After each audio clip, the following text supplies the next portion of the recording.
my parents would have given me like $5,000 a month if I wanted it. These parents have money, and Yeah, they but that's will fine. give it to But their Yeah, kids. they do. They yeah, do. but yeah, I'm saying Mine there wouldn't are be. sororities that give the kids credit cards with amounts to buy this shit. So why do you have an encrypted laptop, Kaylee? Are you the NSA or anything? Why is your laptop encrypted? The search warrants indicate that they got the thing back from a company that encrypts Kaylee's laptop. Kaylee, why does your laptop need to be encrypted? You're 20 years old. What are you doing? Her father's an IT guy. Remember that, okay? Exactly. Well, and let's not forget, she was about to go start an internship, right? Exactly. He's not an IT guy. Before all this happened, I stumbled on his LinkedIn on Steven Gonzalez. He sits in a cubicle and answers phone-in questions for an ISP where they say, hey, my modem is down. And he says, okay, unplug your modem and everything. That's on his LinkedIn before it was yanked out. This dude is not a computer sophisticated dude at all. Okay, he's talking about little rooters kissing each other. Please, do computer people talk like that? No. He was a computer schlep that sat in a cubicle for 8 hours a day, punched in, punched out. He's a nothing. So please, don't be telling me that. That was on his LinkedIn page. But this is not a computer genius. But hold on, Brian, because having having an encrypted computer isn't really that big of a deal. It's really not that uncommon, right? Like I was saying. Do you all have an encrypted computer? Well, usually when you go live, you want to have one so nobody tracks your shit, dude. Think about it. Wait, say it again, Willie. What? I said if you were to stream, okay, would you want people, being able to trace all your shit, or would you want to have, an encrypted device? Yeah, see, on my computer I used to have, it had to go through 3 verifications to open it. There you go. And I was working up in Washington, D.C. at the time, but it had to go through all this, what do you call it, where they send you back a code and you put that in, then you got to wait for another code after that one, then you put in another password, then another code, then another password. Now you're in and it says welcome. Yeah. But I want to get back to what you were asking about, the bank accounts. All these fraternities and sororities are tax exempt. So they have to fill out at the end of the year a 990 TT. That's a federal tax form. Now, some of them are easy. If you only got 50,000 in the account, you just fill out a little card and you send it in. But if you got up about over 100,000 in your account, you got to fill out this. You have to go to a CPA and have it filled out. You have to list your officers on there. They're all, and I don't know if these people were officers in their fraternities, like president, vice president, chancellor, chaplain, whatever, sergeant of the guards. And they'll be listed on there. So when their name comes up, you can actually pull them up anytime you want to. There's a website that you can go to and see them, what these fraternities are making. You'll see their whole 990 TTs. And if anybody ever asks you for a 990 TT, you have to give them to them. You can charge them for running off copies. But all their bank accounts and transactions will be on there, not in detail, but it'll say they withdrew $30,000. They brought in $80,000, and they still have a balance of $150,000. And they'll have it for the year. That's going to come up, and the police are going to investigate it. Now, something Mr. Gonzalez said the other day while being interviewed by Banfield, I believe, he said because of this crime, there will be other investigations following. Now, does that mean they stumbled on to some corruption, or they stumbled on these fraternities, sororities? Did they stumble on something happened at the college, at the police station? Well, something else has came up on the radar that's mixed with this crime, if he's correct. And so far he has been, and I trust him, and I like the guy. I don't know about trust. That's a big word for me, but I do like the guy I do all day. too. I fucking like that guy. God, Gets me I fired don't up. trust He- or like him. He talks in allegories, but like he didn't have to go up them steps or stairs, whatever it was. In other words, he didn't have to go up the third floor. But later he explained that no, he just walked in through the back door and walked right in. You don't have to go up any steps or stairs to get to where my daughter was at. Oh my God, life is fascinating. He hit me intuitively from day 2, streety. Then I find out 2 months later his brother is locked up for murder 1. Then we all find out he abandoned his daughter.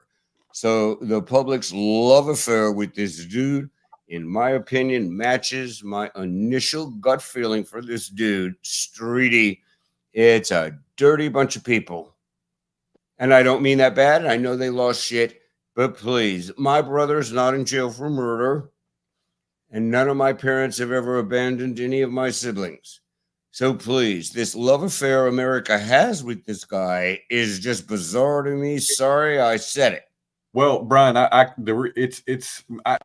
can speak on what you're talking about, right? And I do understand where you're coming from, but I look at it and I can relate to him, even with family that are in jail or have been in trouble I've got in my family tree. There's more problems than not, right? So it doesn't really mean anything to me in that regards, and I just look at the situation, and to me, I see a guy that's truly I can relate to, is trying to do the right thing for his family, trying to stand by his daughter and stand up for his daughter. And I don't see anything he says that really makes me raise an eyebrow to him. Oh, And no. I do try to look at things skeptically, I think more so than not. But for some reason, I just don't see it with him. Beyonce, why are you wearing a Hex crypto murder mafia coin hat when you're on global television talking about your dead kid? Please, come on. He's wearing... Really? Like who? I don't think I would even worry about what the hell's on my head. I got this. Sit there, be quiet. No, why are you wearing a Hex hat when you're doing all these... If he wore a Dallas Cowboys hat and somebody had a problem with the Dallas Cowboys, oh, come on, Beyonce. I am not that shallow. No, okay, but come on, my Here's what he friend. had on his head. My point is, Honestly, Brian, my point is somebody would have a problem. The other day he had a hat on with a cross on it, and I saw people I know. Does Why that are we mean- arguing about somebody's attire? I have Right. no idea. Oh, Thank you. Sergeant is in the house. Sergeant will always argue with me. Hi, right brain Sergeant. How are you? Is it all working good, Clue? Everything going out right? Yeah. Yeah, Okay. see? I just wanted to make sure. I see everybody jumping in. Sergeant. Hi, Sergeant. Cool. Sergeant. Sarge. Yeah, yes. Let's try. We'll try to He was preoccupied. He's probably eating a damn steak. Or he was ignoring me. Either one is a possibility. I want a fucking steak. See, I get back to the I actually had fried chicken today, there, Dago. No shit. Are you kidding What me? were you going to I say, ate Ridley? steak. I was going to say that I go I back to probably the eat it 10, vehicle. 15 times a month, man. It's my favorite. The vehicle, they were trying to ask the public for their help. Well, they gave the wrong year. Right. And I heard on another interview, and I believe I sent it to some of y'all to look at, that they take a photo and they place it so that this computer can look at it and it'll tell you what year it is. That's how the FBI determined it, if what I heard is correct. And that's what it kept spitting out, that 2011 through 2013. Well, what does Brian drive, 2015? Yeah. So then my question would be, did they go back and say, okay, let's re-input this and see if it spits out the potential for a 2014 through 16? Or did some analyst look at it and say, well, the computer could have been wrong. It could be this. And Well, then when right. did that happen? And like I said, you can see that on the interview. Did it go through 3 times and it kept spitting out 2011 through 2013? And that could have been a mistake.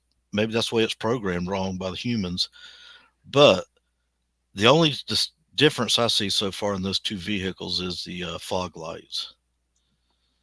No, I was somebody gonna else say, tell Well, me. we really don't know what videos that they have that we don't have yet either. So That's we have very limited coverage of what that may or may not be as far as a car. Well, There's- according to this video, they do not have his tag number. No, They do they not no have a identifier. picture of his face. It's a blur. They tried, and it's a blur.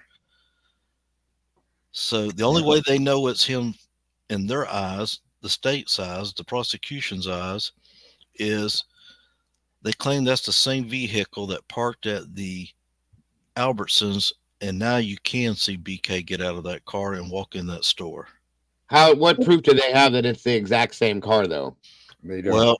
Well, they went we by know it. they went by the once again the phone. Once it left the area where there's no cameras, they're tracing now with the phone, and if that CAS system is accurate, which it's not going to pinpoint exactly. We've seen that it gets within a couple feet. Right. All right, so now they've got him up to there, so they know he went to that Albertsons. They go to the Albertsons. Can we see video? They get the video. There he is, and he goes inside. My question now is, of course, they teased us. They didn't tell us what he purchased when he went in there. well, here's my problem. If it's a computer that identifies this car, why do they blame it on the officer? Because I pulled it up how it's written, and it says, after reviewing the numerous observations of suspect vehicle 1, the forensic examiner initially believed that suspect vehicle 1 was a 2011 to 2013 Elantra. Upon further review, he indicated it could also be 11 through 16. They put it on him instead of like a computer system. Right. Yeah. And that's that what I'm tells trying to me say. they don't have a clear shot of the fascia, either front or rear. Agreed. Okay, that's what that says to me. If you're going to make that alteration to it, then whatever identifying factors you came out with, and I believe that style car came out in 2011. I could be wrong, but it'd be interesting to know what a 9 and a 10 look like versus an 11. So far, I don't think the cameras. I don't think they there's have much the difference. cameras either over in the neighborhood.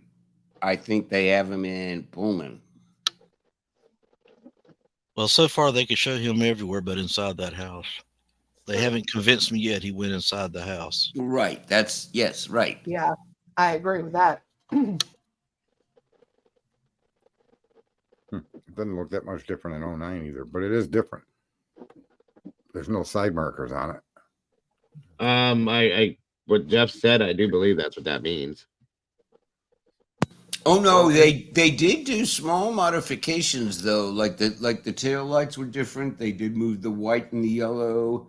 They did extend the reflector bumpers over to the right, and they made them longer and sleeker around the bumper.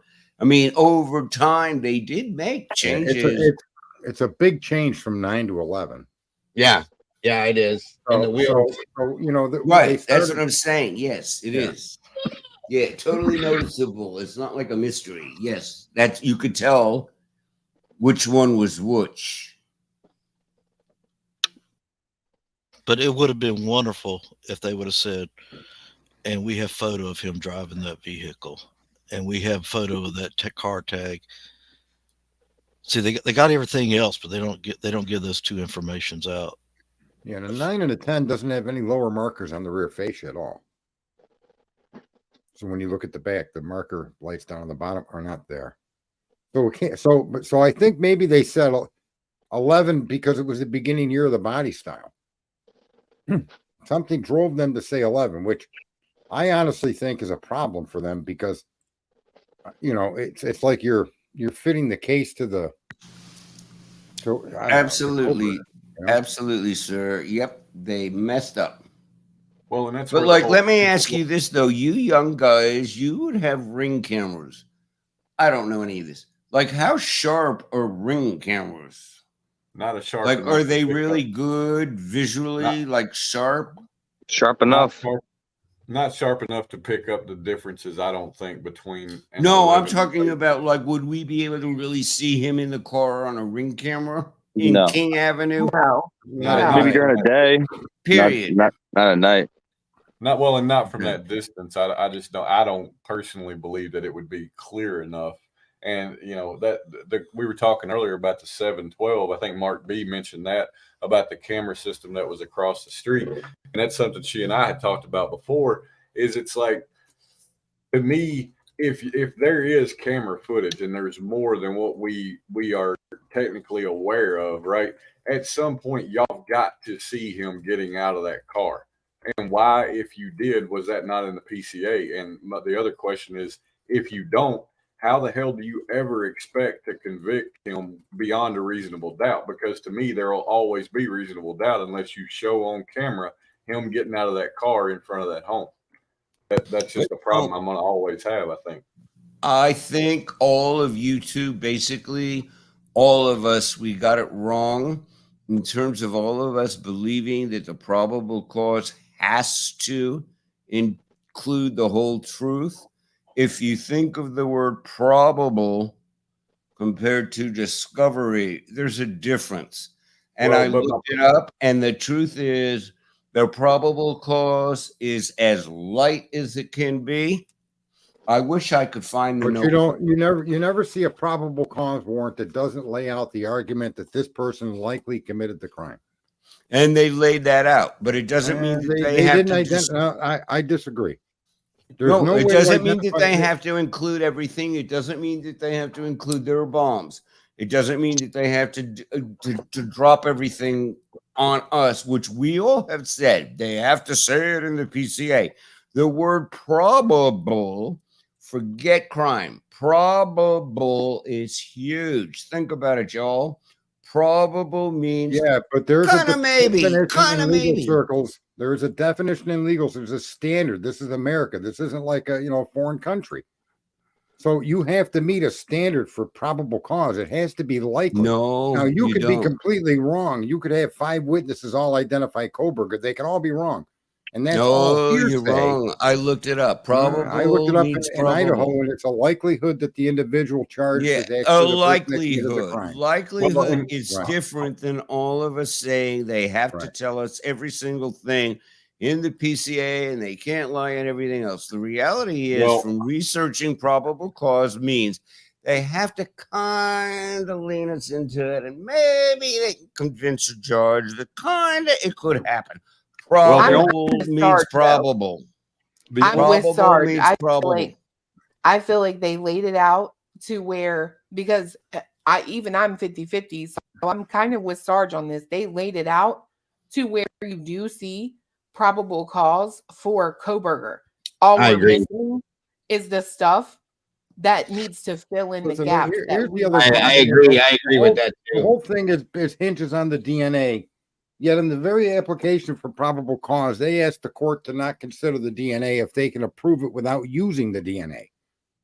So if you're applying for a probable cause, what is the definition of the word probable, guys? It doesn't say it happened. It's probable. No, it has to be likely.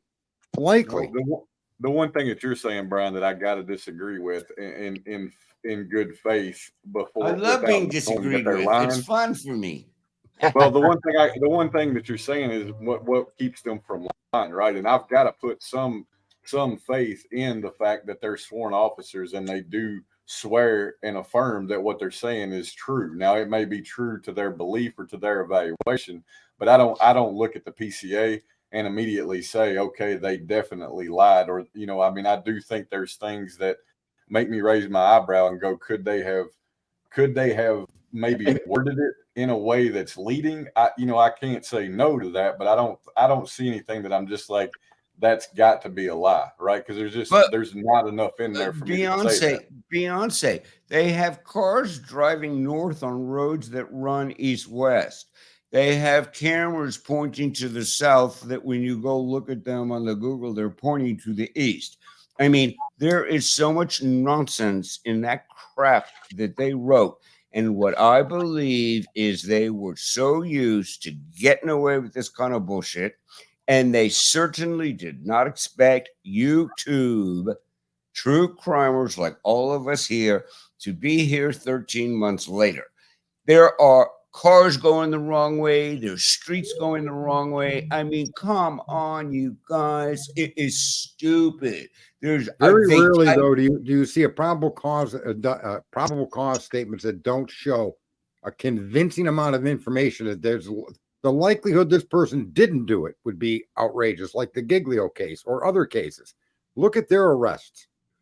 When you I look at wish these, I could these type. issues I to could arrest get for you this the kind of a definition. crime, this isn't like stealing at 7-Eleven. This is a serious, you can't get any worse kind of a crime. Absolutely. And you I don't wish want I to make could a type. misstep, and you definitely don't want to prematurely arrest somebody with this kind of a crime.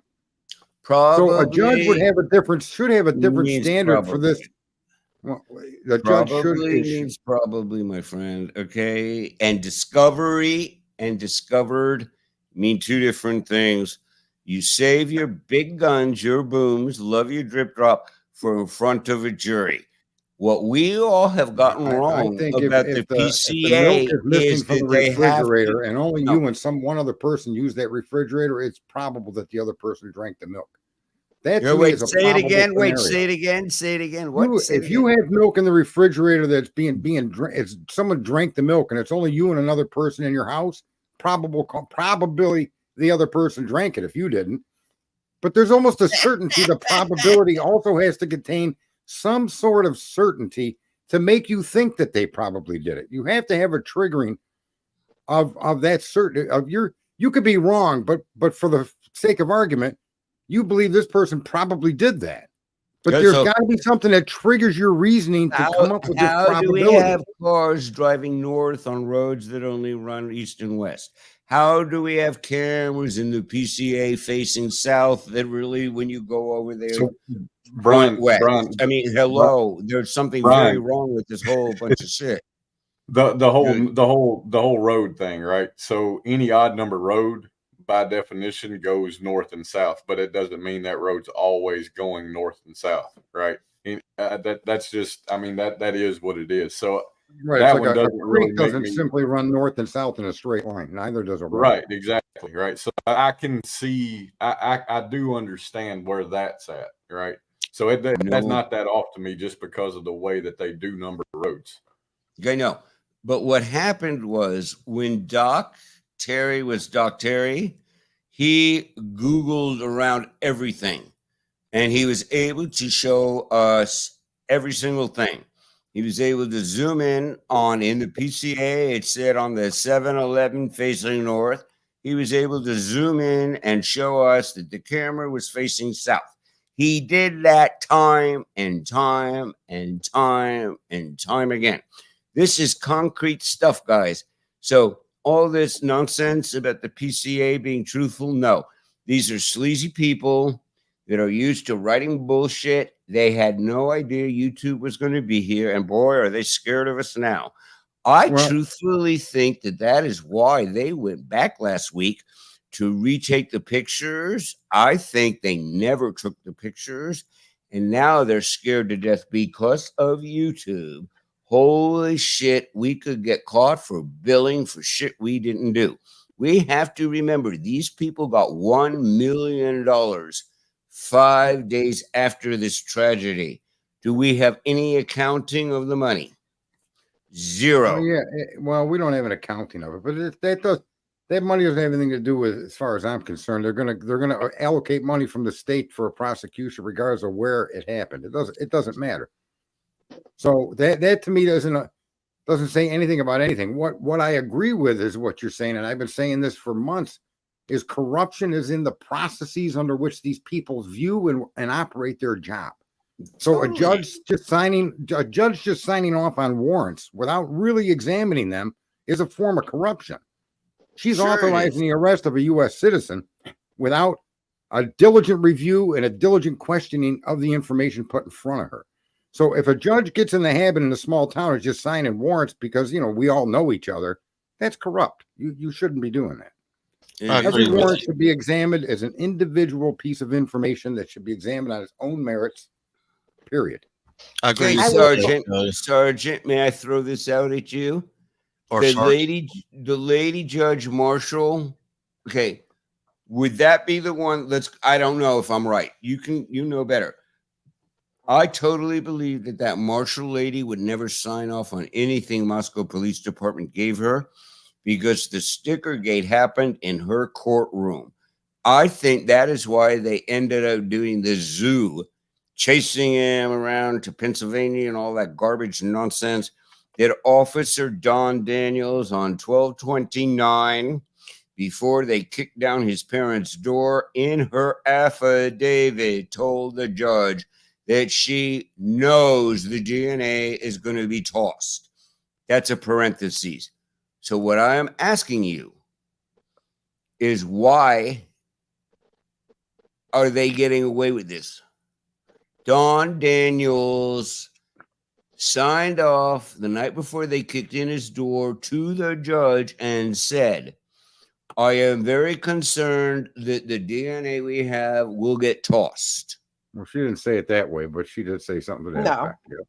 Oh, no, Sergeant. Don't you dare do that. She said something like that. It's page 15, line 13, supplemental Brian. discovery. Go look at it, Sergeant. It Hold was on, an Brian. incredible 2 paragraphs. Brian, hold on. I read it and I understand what she had said. She had said that if they can approve the warrant without the use of the DNA, they would prefer that because they're concerned that it may be found inadmissible in a court down the road. Yes. I Right. understand. She was definitely uncomfortable with it. Yeah. No, you're great. No, well, paraphrasing good, it in a more yeah. No, You're good, just cutting it down. Sergeant. No, Sergeant, that's great. So you do remember that, because that's 2 Yeah, paragraphs. that blew stuck my out to me mind. immediately. We talked about it on Dago's channel for a while. Remember, Dago? Yes. Come Oh yeah, on. absolutely. That's why I said I know she was definitely uncomfortable with the situation. Oh, I feel so relieved that Sergeant said it back to me that way. I feel like none of you all have ever Yeah, listened to that's me. pretty much the way it's written. I try to remember That's things the way, without huge. paraphrasing, so people can find the actual Right. statement. They go, look, you know? Boys, Okay. Hi, Clue. Yes, We love I you, have to- Clue. I have to Aren't we say- allowed to measure dick length in here? I Yeah. thought, you know. What's wrong with you, Clue? Let Hey, us, hey, Clue. look, you guys, let you us guys can compare our save- cocks. You can put them away. Mine's gonna be bigger. So Probably. Oh, Shit. Well, Don't you hate Terry I that? don't know Martin. there, I think it was Terry Martin who just had a really good point that has bothered me from day one. I'd like to get y'all's input on it. Does it bother anybody else that this PCA that you guys are at each other about was written by cops who didn't arrive on scene until 4 hours later? Oh, that's so Say that one more cute. time. I She made put that. us all in our corner, didn't she? We all shut up immediately. Go, Clue. I Okay, made I'm sure turning that- off the microphone and listening to you now. I'm scared. Hallelujah. I The made that PCA. statement a long time ago because they were too busy. Here's I my didn't question. hear, Go ahead. Sorry. no, I'm just trying to figure out what she said. What'd you say, Clue?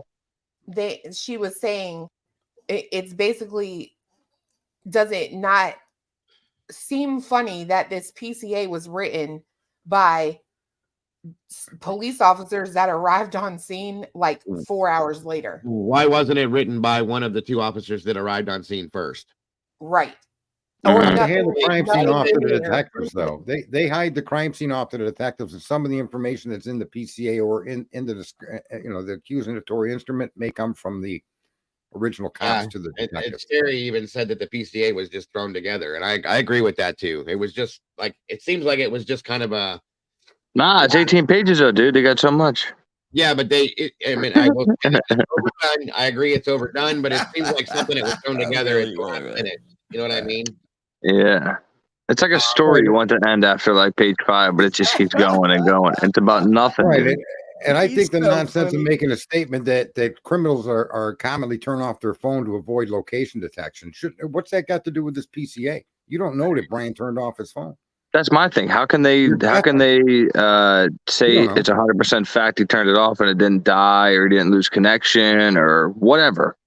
Or he could be a Pullman undercover officer that happens to be a PhD cloud forensic dude that threw it in a Mylar Yeah, plastic or that. bag. Or, You know, or he all can that be kind of yeah, stuff. Or he was undercover out getting some cartel, pussy. whatever. He could have been out getting pussy. Yeah, I'm not gonna get off well, that. you have to wait. I think Brian Hoffman should have wrote the PCA. What do you think? No, no. You think because it was Sunday, Most of these guys were off work, maybe out hunting. Yeah, I would have fishing. handled the arrest completely different. I don't think I would have went after Koberger with 4 counts of murder and 1 count of felony burglary. I would have dragged him into the station.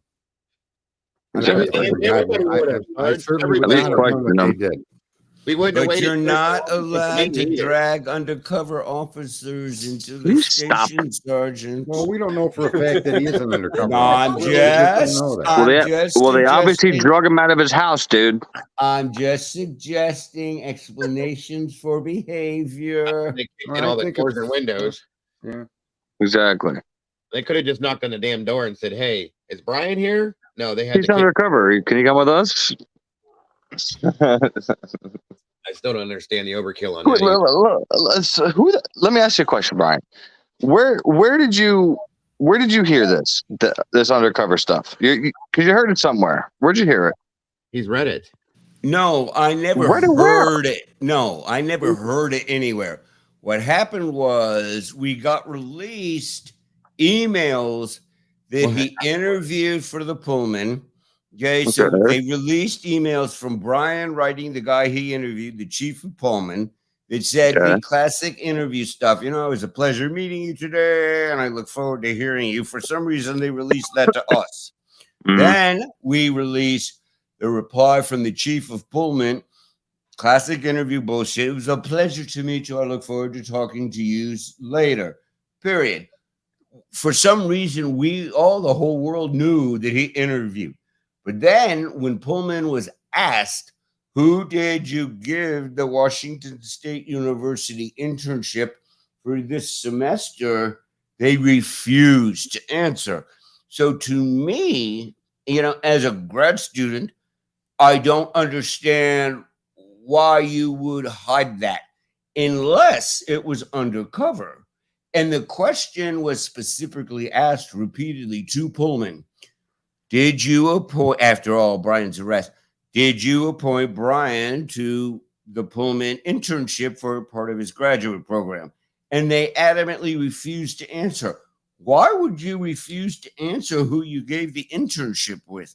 The current position was a female that was studying traffic cams. Why would you guys not tell the media who got that internship? So to me, my only conclusion is he got it and it was undercover. And then, guys, if we go to him with the traffic stop with the female cop. But why is it? Hold on a second. Why at that point nobody knew who the hell Brian Koberger was? He was just somebody, trying to get a whatever internship at the thing. So why would he be undercover if the other chick that did the traffic cams wasn't undercover? What makes him so special that he was undercover? Well, no, because they wouldn't tell us when directly asked after Brian. I understand. was arrested. I understand because they didn't want to release information. That's one thing. But I'm saying what makes him undercover and not everybody in the department knew that Brian was the intern. Unless I'm getting undercover mixed up in your, with your with what you're saying, because undercover, I'm thinking that he's working for him, but only a couple people in the department know, and he's reporting back to them, whatever. Well, no, I'm doing drugs stuff. Okay, but Brian, let me ask you this though, because let's take, for instance, the traffic stops that Brian had. Okay, the one we saw, the one we didn't see, all that other stuff. Okay. Wouldn't other law enforcement, even if it's federal, wouldn't they need to know a situation like that just in case there's a situation that goes down? Wouldn't that have to be listed somewhere if they were to look him up or something? Wouldn't that pop up, I would think? No, my thing is, I think that MPD was not with all this, why didn't they pull him in and all that stuff? I don't think MPD was advised until weeks into this tragedy that you cannot pull him in. Okay. But what? He's But working why? for us undercover. What gives him an umbrella? Because he's an intern? No, he's undercover. You're blowing your operation. What operation? Drugs. Okay. Who gave him a drug? So hold on a second. So he got a drug operation as an intern. He is going to Isn't it Moscow undercover to a known drug So, house. you know what he in the area. specialized in, Brian? You know what his focus of study was? nothing to do with that? You know what his No, focus wait. of study was? Wait, There's two what? of them. There's two No, focuses Brian's of was study. cell phone. Brian's focus was No, it cell was phone. not. No, it was not. It was digital, wasn't it? No, it was not. Yeah, cell Digital forensics. No, it was not digital forensics. And it was one was psychology. Well, that of the yeah. criminal mind. No, Wait, that let me was finish. years ago. That was at Let me finish. Masters. Let me finish, Brian. I never let you finish, just like Thank you never you. let me No, well, finish. you overtalk everybody. And the other is cloud-based forensics. Yeah, cell phones. No, cloud-based forensics is dealing with all the computer data that ends up in the cloud, which could include cell phone information and storage of pictures, data, transactions of money. He wasn't studying IT or just digital stuff. He was specialized in cloud-based forensics, where you'll That's hunt what for. I meant by digital. You're going to Sorry. hunt for criminal crimes of money and transactions across the internet that are using the cloud. Cloud-based forensics is not ring cameras and cell phone towers, and it's all the things that those devices transmit and collect and put into the cloud. His specialty was studying the cloud. So could it be like money laundering from drugs, Money and laundering, sex cartels, trafficking, and drug felonies, and trafficking. RICO? Could it be all that kind of stuff, like Yeah, it money could be. laundering and corner club bars, and how you money launder, and how you have kids that work 12 hours a week at $4 an hour that have 14 bank accounts? And could it be bartenders that are, what did you tell Adam, and everything else? Could it be Well, he kind of wouldn't like be around looking at that any shit? of that. He wouldn't be looking at any of that. He'd be tracking the cloud and any of the information that are connected to those people that entered the cloud. And whatever story it told. If you're gonna say that, then we can go back to the parallel investigation scenario that was talked about a little bit, and maybe that would make some sense. But there's still, I don't think there's been anywhere. I understand what you're gonna say, Brian, because I know you like the word. Before I say this, I know he's undercover, okay, but like I would imagine that there would still have to be some form of documentation. And at this point, the man is sitting in jail facing the death penalty. There would have had to have been somewhere where something would have came out at this point, I think. Well, no, I don't even know if the undercover word is like the right word. Like, I don't know what I'm doing that. Okay. But what I'm saying is, it really bothered me that they never would overtly reveal who they gave an internship to. And in grad school, that should not be top secret. And to me, the only reason why it is top secret is if it was undercover. There is no reason why you would not, when directly asked, say, we awarded the internship for this semester at WSU to Dago. You know what I'm saying? Why, when they were directly asked, did Brian Kohlberg? We don't know why. We can't answer why. We can only guess and speculate. We don't know why they answered. No, but that's what I'm saying, Sergeant. Right? That's what I'm saying. There's no reason for them. But they haven't told us a lot of shit. Okay, that's fair. That's fair. But what I'm saying is, why would you not answer? We have awarded the internship. We can't answer you because we're not them. We don't know. But Brian, in all fairness to you, man, I think a lot of the things that you're sold on, right, are speculation, right? And I mean that's fine, right? We all do that, but you gotta put some reason with it, or at least realize that it's all unreasonable. Guys, after 13 months of reading the PCA, the fact that all of you keep going back to the PCA is stunning to me. But that's what they're going to do in the trial. That's what they have to matter. All the real data that we have. Really. It does matter because that's what a trial. That's what a trial is. Hold on, Brian. Let me ask a question real quick because this is something I'm confused about. An internship, like I had to do internships for the fire service and medic classes and stuff like that. Okay, you got to go you go like work in specific places, emergency rooms and stuff like that for what I was doing. But so an internship in a form is like a training program per se. Okay. It helps you to learn what you're doing. Do you honestly, and I'm only asking because I don't know.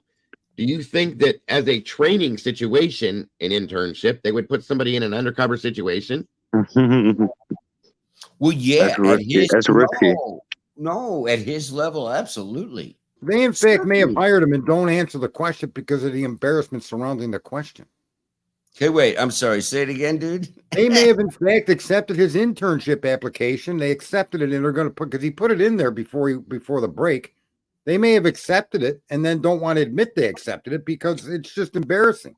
Well, that's a No, good possibility, no, too. no, no. Yeah, No, don't say no. We have an email from the chief of Pullman Police in April that it was a dashing, wonderful experience to interview him, and he looks forward to talking to him again. Please. But I mean, Yeah. what is he really gonna say? I don't ever want to see you in my office again, you crazy fuck. No, that's fair. No, that's fair, Clue. What I'm saying is he got the job. He's undercover. Okay, he got it. Why are we That debating explains whether the guy? I mean, everything. this is a debate. I that don't there's know, never dude. gonna I'm be an end lost. to. I No don't matter know. what anybody says, there's a counter statement. Because it's a debate with no fact. And that's what I was getting at. Right. Right? Like I think in terms of a discussion, right? We got to all get to. I some mean, I type could of argue there's no way Santa reasonability. Claus can circle the globe in one night and deliver all them gifts. How do you all 13 months later sit here and keep going back to the PCA from a Because bunch that's of what the people? trial's gonna do, Brian. That's what they're gonna do, man. Really, they lied to us about everything for the Fine. last 13 Fine. months. So Fine. They let's lied. not Great. sit here and buy it. Brian, if they take this PCA to the trial and it's a lie, what does that mean about the trial? It means it's gone. Over. It's I'm done. just It's over. amazed that The you all trial's keep going back to the done. PCA. If they lie We in that all know the PCA, PCA is full of shit. if they lie, I don't trust people that lie to me 17,000 times. So the fact I that all of understand that. you are saying, But you're not on trial.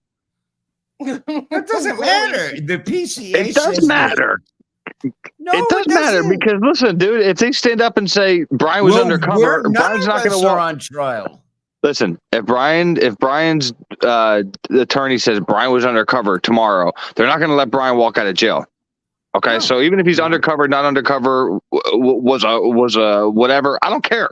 At this point, we have to go with what's in the PCA, what they're trying to prove, what the defense, is going to poke holes in, and try to make sense of it. But I don't think, again, the whole undercover thing is even going to come up during the trial. So what's the point in talking about it? Is my question. I'm with Willie on this one. I agree. We got to move on to another topic. I love you, Brian, to death, but I agree. Oh, no, I'm not taking it personal. No, I'm fine. I like it. You're all wrong, and that's okay. And when all this comes out, you all can we'll get on. Hey, listen, if it comes out, man, I'll say you're right. Bring them back and talk about it. You know me, I'll say you're right. Brian, I'll say I'm wrong. If Same I'm thing. wrong, Brian, I promise you, I will Uber eat you so much beer you won't know what to do with yourself. You guys are crazy. You And guys a are gun. crazy. The PCA has lied to us on day one. It's sleazy writing. And for everybody to keep going back, but the PCA says this, the PCA says that. Listen, they have lied to us. They have lied to us on global television live for 4 months. I'm sorry. I get to a point to where MPD, I don't believe a goddamn word you say. What I'm not going to. Then? What are we supposed to look at and we're referred to get our facts from it then, Brian? Okay, that's a fair question. Wait, look, why do you think we're all here tonight 14 months later? Because we all are begging for an answer. And the answer is Wait for the they trial. lied. They lie and lie and lie. The difference between me and you guys, I say that lovingly, is I just don't trust them anymore. I'm sorry, I'm done. They have passed my trust. I think they're crooked. I think they're sleazy. Right. I think they are involved in this.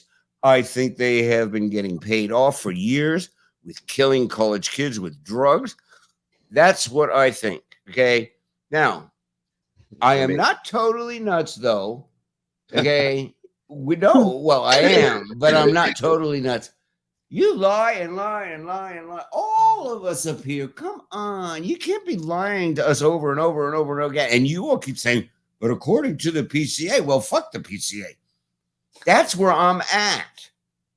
Where exactly do we All have right, we anything? get it. We get it, though. I mean, it's a subject that could be the death. We understand your position and why you're willing to entertain these other theories. That horse is dead. All right. Where's that man of yours, Clue? That's going to be one hell of that's going to be one hell of an internal affairs investigation. Right? Everybody's going to jail. Yeah, but without the PCA, none of us would be up here right now. That's a fact right there. Yeah. And I mean, I think, I think it's fair to debate all positions on it, right? Even what Brian's talking about. But at some point, we got to move on to another subject. Just the statement of they lied. But also, if the PCA made sense, we wouldn't be up here. That's why nobody's talking about Giglio, because it makes sense. If this PCA made sense, nobody would be talking about it. So that's true. That is true. I agree with that one. Wait, Willie, I missed that one. What? No, I'm just saying the reason nobody's talking about the Giglio PCA is because you could look at that and a toddler can see that dude is guilty. But this you look at and like you said, it all doesn't add up.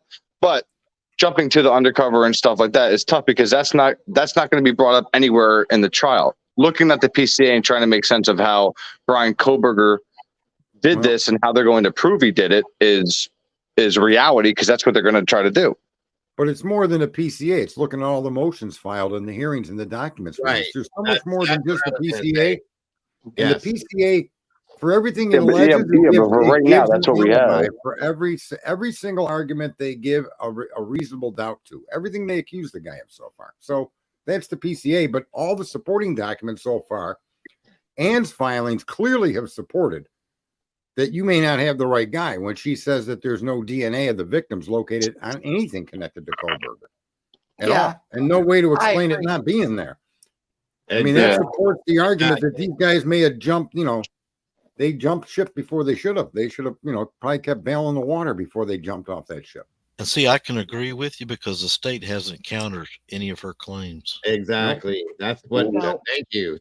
Not That's even why a lot of people were saying, like, "Oh, she could put whatever she wants in those." No, the fuck she can't. No, the hell she can't. She can't just say there's no DNA here, and here, because she has to.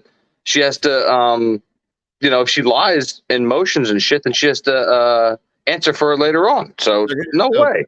Who would take a chance of having the case thrown out like that on a case? Exactly. She took advantage of a situation, I think, where she was able to get that out, so she did. Mm-hmm. That motion was, and that's what I mean. So in that motion, so she took advantage of the situation and said that is, what they've looked at. Obviously, there's no connection to my client and no way to explain it. So my question is then, if they have all this other damning evidence, then wouldn't you think she'd be focusing more on that rather than the shit that she's focusing on now that we already know about? Right. She's focusing on the genealogy. She's got 10 motions in there to compel. That's what I'm saying. Yeah. So if they had the smoking gun, don't you think she'd be, trying to attack that, a little bit rather than 10, 11 motions for the freaking IGG? So that's what shows me that, there's not too much more that they have. Maybe because there is still, at the end of the day, they could have the right guy, but got him illegally. Mm-hmm. Yeah. And that's what That's where the problem is. Exactly what I said. That's why they won't hand it over.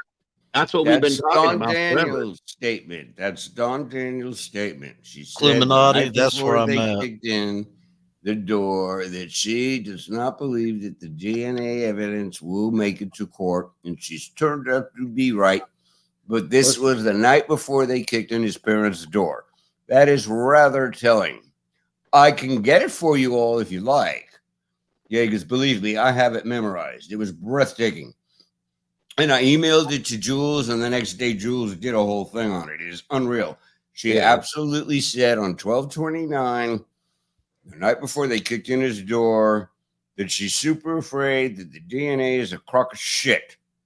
Okay, and since she had gotten that's not what that says. Should it become inadmissible? I'm asking you. Well, of I'm course, I asking you to paraphrase not. everything. I'm not memorizing everything, Sergeant. Well, I mean, in Well, all it helps to fairness, have a bit more fact so that your paraphrase is more accurate, you know?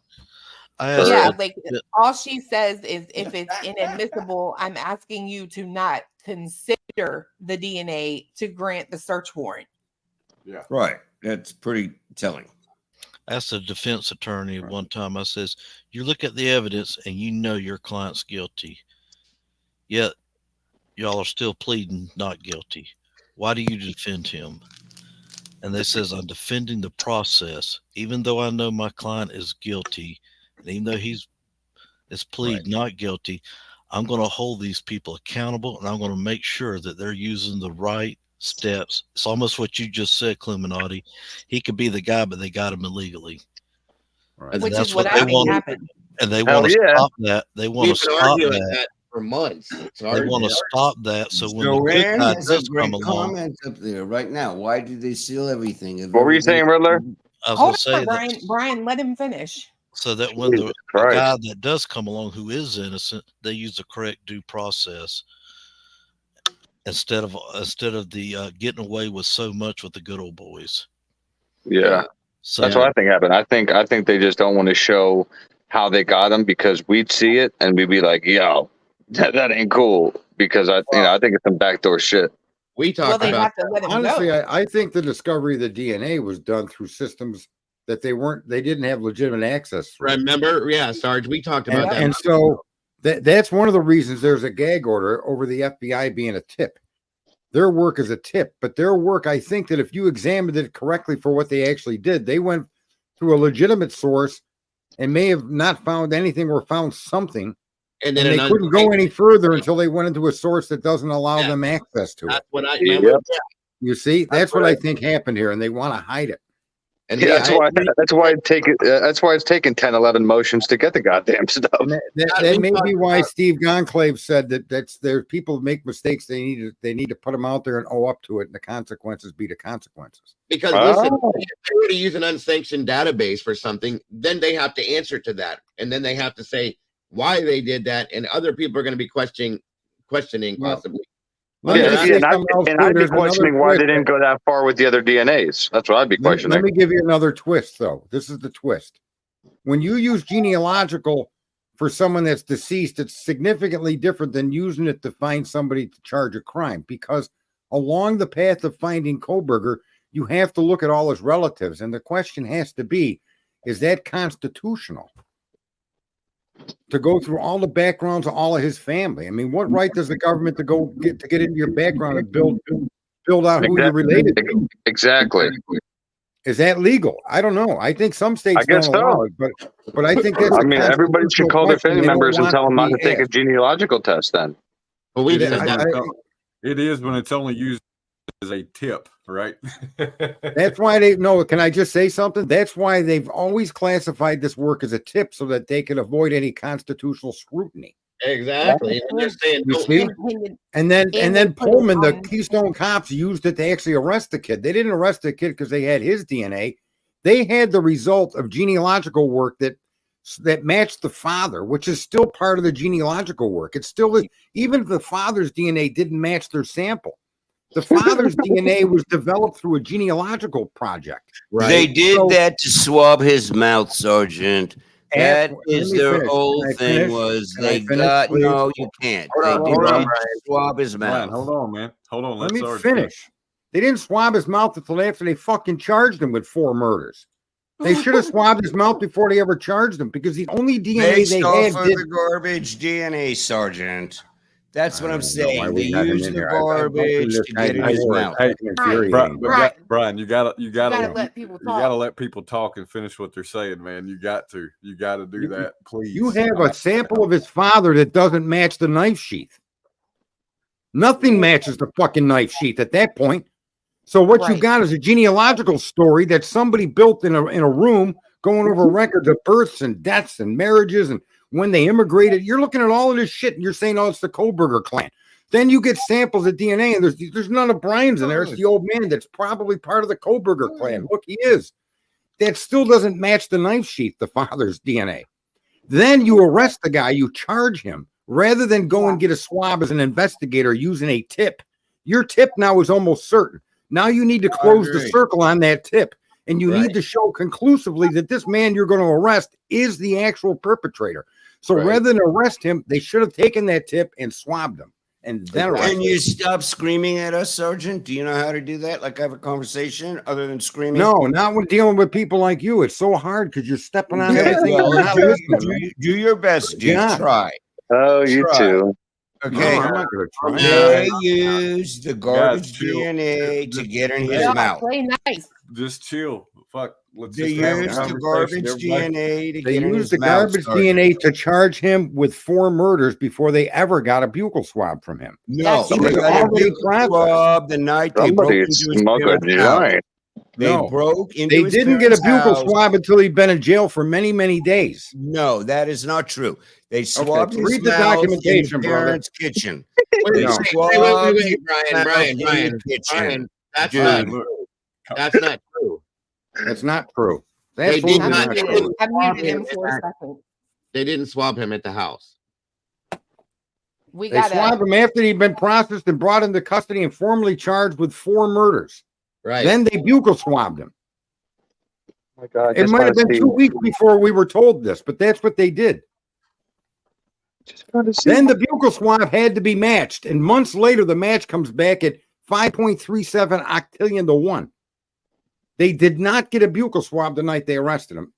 They did get it after they formally arrested him, and then they did send it to a lab, and it took them months to come back. A couple of months before they screamed 5.37 octillion? That's when Why they did it said take so long for that? Because the first one, I thought the first lab didn't have a match or something. No. This is after his arrest. I mean, when you look at how things were processed here and how quick they came to the conclusion it was him, why did That's it then fucking take amazing. them all of those months to determine Exactly. that the DNA of Brian matched the knife sheath? However, they were able to come up with that idea through genealogical work in weeks and days. And Yeah, exactly. That's what I'm saying. I can't understand that. Everything else takes fucking 6 months to get back, but they got his shit back in 24 hours, 48 hours, and I don't understand how the fuck that happened. So I'm with you. I don't know. well, Magic. I mean, the DNA matched his father. And that's where it gets confusing. The arrest was based on the father's DNA's consistency with the genealogical work, period. That man's DNA suggested to them that the person that committed this crime would be his son. Okay. Which is a fantastic tip. That's like having a picture of the perp, I guess. well, that's why they said they don't use this, don't use this, don't use this, and they used it. So But again, it brings me back to my other question. If they sat there and they focused on this one speck of DNA to build this whole thing for this person, why did they not give a fuck about the other 3? See, now, Especially if the other 3, in my opinion, if it's a glove, there's going to be sweat in the glove. You would have more DNA than you would. I don't think the glove had anything. I don't think that was even worth processing, really. I think it was the ones that were more important, I think, or the 2 that they found near the scene itself of the other 2 males. You know what I mean? Uh-huh. I think those were the more important ones. So where do you guys think? Where do you guys think they found this DNA for them to be? For them to only be 2 and not 50? How we what? Because that's what we would think if they're college chicks. They're partying every weekend, bed sheets, all that shit. Right. If you look at the wording, it makes it sound like they were near the victim. Right. That's what I took it as too. But so do you think there could be another possible DNA, not on the metal part, but on the leather part of the sheath? No. I think that would have been stated in the PCA if that was the case. It kind of was, Dago, remember? I mean, I know, but it said the button snap, the sheath, and inside the sheath. Inside the sheath, yeah, that's listed 3 areas in different statements, and I think they were all referring to the same DNA. But it's kind of weird that there's 3 DNA samples associated with the crime scene, and then in their explanation of the DNA, they placed 3 locations all on the sheath. Right. Remember? That's when your friend called me Dot. Yes. Said I was spreading fake news. But that document is real, is it not? Does it not say 3? Well, I'm just different wondering places? because they don't specify where the DNA is. I don't know. Yeah, they do. It says, I'll pull it up. It says something like near. Yeah, it says near where the victims are located, but everybody else tells me, oh, that could be on a cup from the party the night before. Dude, there's probably 500 people's DNA in that whole house if they, took every touch DNA in that house, Here's the thing, though, Willie. With that, I took that as meaning if it was because, like you just said, there was 150 people there the night before. So if they found, we'll just say the 2 male DNA profiles, that would tell me that it would have to be very relevant to that scene itself. Okay. Yeah. For them to even bring it up, it would have to be relevant to that situation. I agree. Sorry, it has to be very close to the victims. I'm going to venture to say. Go ahead. Sorry. That's okay. Sarge, I was going to ask you a question. When they did the cheek swab on BK, was that in Idaho or Pennsylvania? I don't know specifically, but I know that they waited to formally charge him and arrest him, legally before they actually took the swab. Yeah, my only difficulty was that is I think they should have collected his DNA before they actually formally charged him. Come to their conclusion that it was him, and then when my understanding was after he was arrested, he was processed into Pennsylvania, and that's where they did it, from what I understand. Yeah. But again, no matter which way anybody tries to spin it, there's 2 other male DNAs around where the bodies are located. Is that not how it's worded? Yeah, absolutely. Yeah. Around where the bodies are located, right? Not in the house, not around the house, outside the house, in a car. It says around where the victims are located. Put it in the chat room, the exact words. Lab analysis were aware of 2 additional male DNA within the house where the deceased were located and another unknown male DNA on a glove.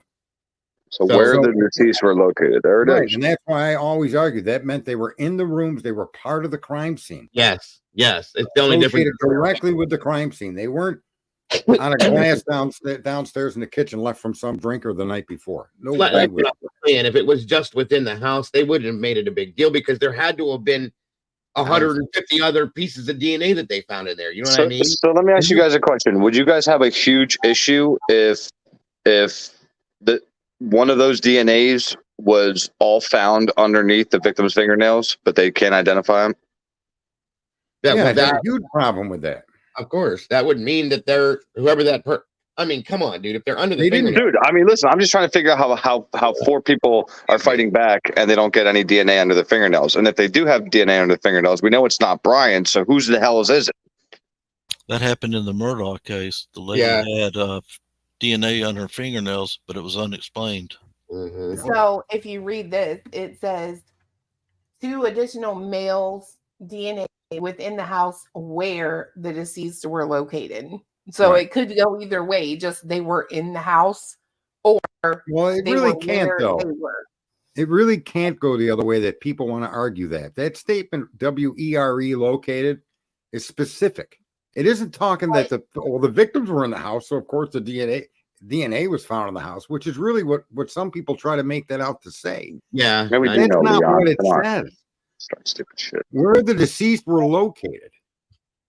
Which is the location that you found the person deceased, not the front door. We're talking. That's where I go with it. Exactly. Yeah. Like it could have been under a fingernail. That's a good but people would tell you, oh, there's only 2 DNAs in the whole house. My ass. If there's only 2 DNAs in the whole house, that means somebody cleaned that whole house. So Well, and this right here must have taken about 8 hours too. Exactly.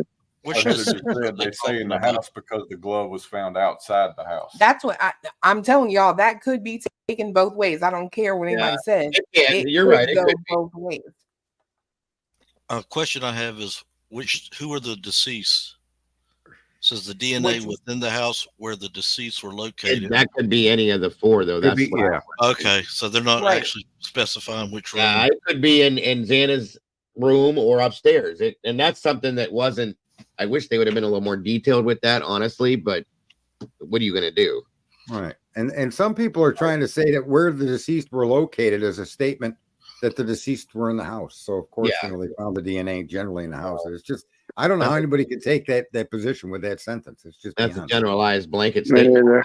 That's a specific statement telling you that these It's the samples were people that found already with have the them hung, dude. It's the people that are already they already have them hung. They don't want to, no matter what. That's why I don't think it's the glove. Based on what Jeff just stated over there, how good is DNA on a glove found outside 7 days after? I don't believe that. That's See, we're gonna have another Yeah. OJ moment. When in you this don't know how case. to fucking comb a murder scene, I guess not too good. yeah, right. We're gonna have another OJ moment here, Clue. The glove won't fit, Brian. Glove don't fit. Glove don't Yeah. fit. Right? Well, I mean, think about that. That could be part of this case if they found the glove and it's a couple of sizes too small, and there's there's an unknown male DNA sample on it. Well, maybe the sample that you claim that you amplified and dicked around with and did this and that with is incorrect. Right? Yep. That wouldn't be the I first think the time a glove- genealogical result was wrong.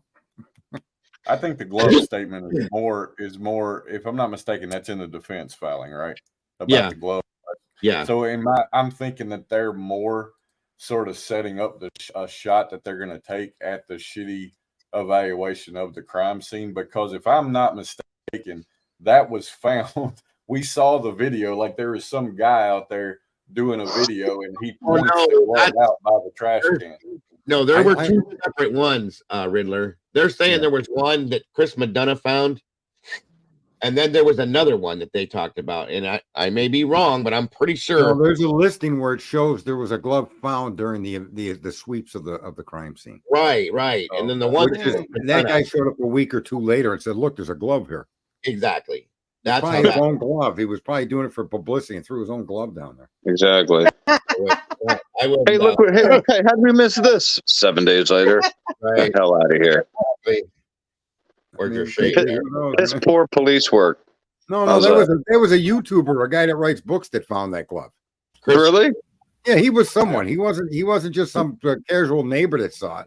It was his wife drove there. Yeah. I was gonna say what James said when they found that jacket outside, that black one. Looks almost like the one that Maddie was wearing. But Yeah, one that was had a way hood on it. too big for her.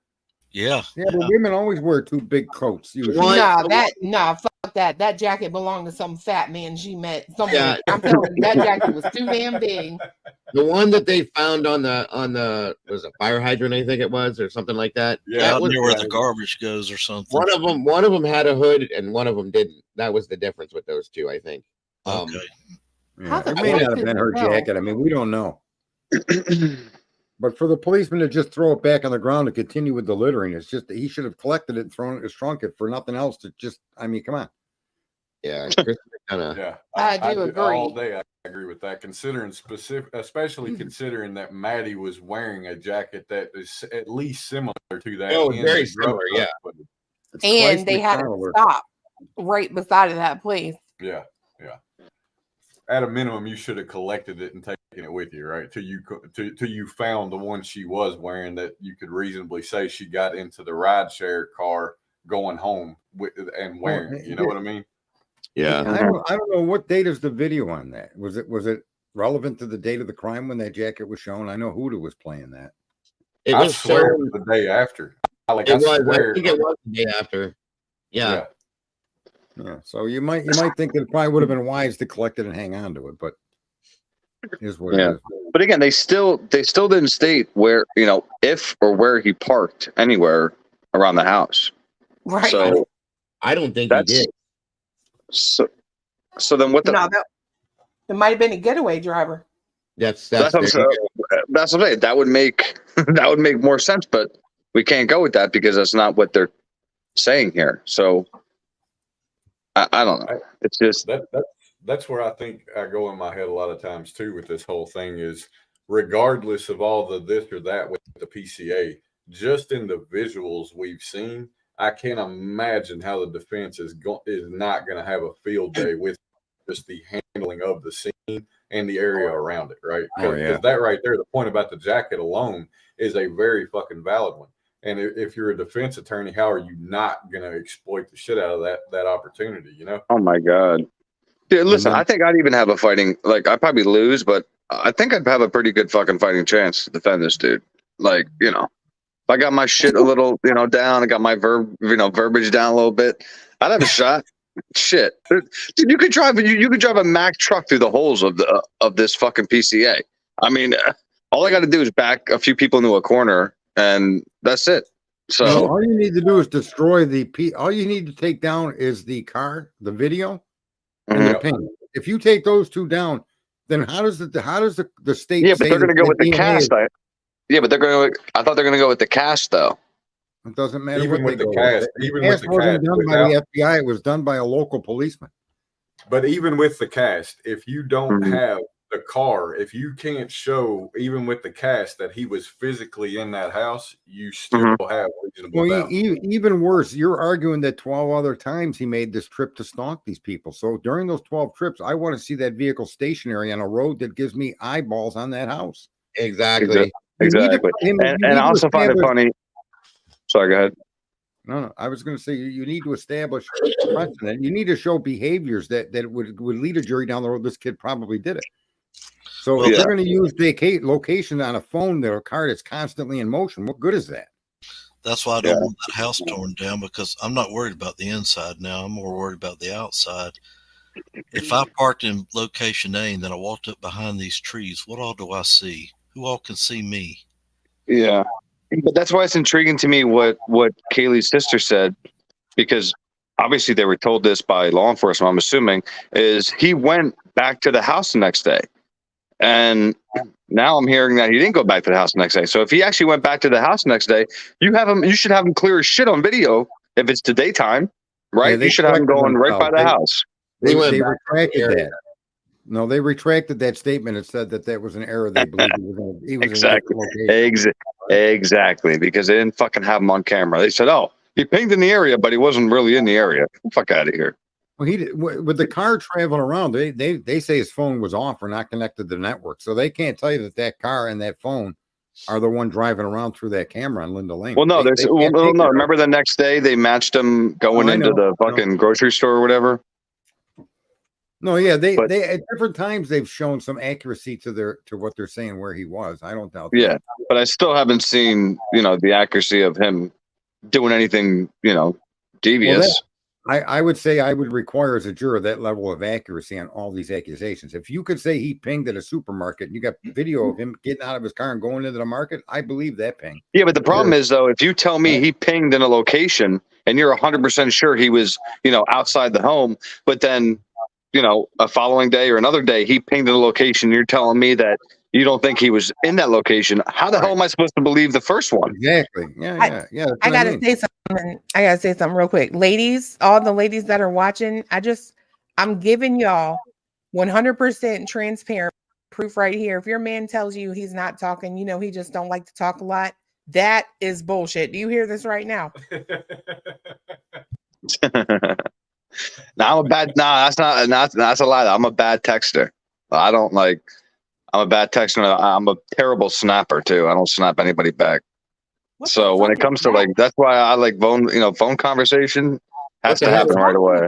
What the fuck do you mean snap? Huh? What are you talking about? Snap? You don't she was just saying about how guys don't like to talk, and I said when it comes to snap and text, I'm terrible. But when it comes to phone, snap. What is a snap? A fucking Snapchat. Oh my god! Oh, I'm too old for that shit, bro. I don't know. I don't do that shit. Jesus Christ, that's the only other thing I have is Snapchat and Facebook. I never did that shit. I don't know. I didn't even know what that's that what was. I mean. I don't. I got it like a year or 2 years ago, but it doesn't tell me when I get messages, and that's what everybody uses today. And I'm terrible with it, dude. Terrible. I didn't even know what you were talking about, brother. Sorry. Yeah, fucking Snapchat. Get with the program. When you said that, I'm picturing you with a towel snapping people. That's what I pictured. No, I'm sitting here like, what the fuck? Why is this silent? They don't know what a fucking Snapchat is. I just started thinking about my vagina. I'm like, I do that I snap with that. Like what? What the fuck? Oh, fuck. That's a snapper, not a Snapchat. Oh damn. Well, no, because chicks, at first they don't like giving out their numbers, so they'd be like, "Oh, you want to snap?" And I'd be like, "Sure." And then fucking, I never snap back because I'm terrible with it. Clueminati, I wish you'd have served in the military with me. I really do. You'd be fun to hang around. You'd be a hell of a drill sergeant, that's for sure. Well, I mean, Oh, see what? you got. Well, Go just ahead, as Riddler, soon as sorry. I was getting out of the military, they started that talking politically correct. In other words, we couldn't say no longer cockpit. Oh, Oh, God. God. Really? Really? Yeah, yes, really. And I just got a buddy of mine. He was talking to me. He's way younger than I. Jesus. He's in pilot school with the Navy, and they have some Air Force boys there, and they're on a Navy base. And we were taught whoever's the host of the base, when in Rome, live like the Romans. So they're on a Navy base, and these two Air Force pilots get up and says, "Excuse me, we're going." They leave the room. Somebody says, "Where are you going?" They said, "To the head." Well, now they want to kick them out of the military for using the word head. The The bathroom? bathroom? Yes, that's what the Navy and the Oh, Marines call my the God. restroom. Air Force, we call it latrine. Air Force. Everybody's so soft, man. And this is what it's came down to in there. I know I don't mean to get off the subject, but No, that's a ridiculous. girl a lady like Clueminati, she would be excellent hanging out because we wouldn't have to worry about all that crap. I wanted to be a fighter pilot, actually. That's insane. There's That been is times insane. she You wanted to made be a me fighter fucking- pilot? I did. Yeah, I worked there's on been the times she F-15 said- and the F-16 and the F-106.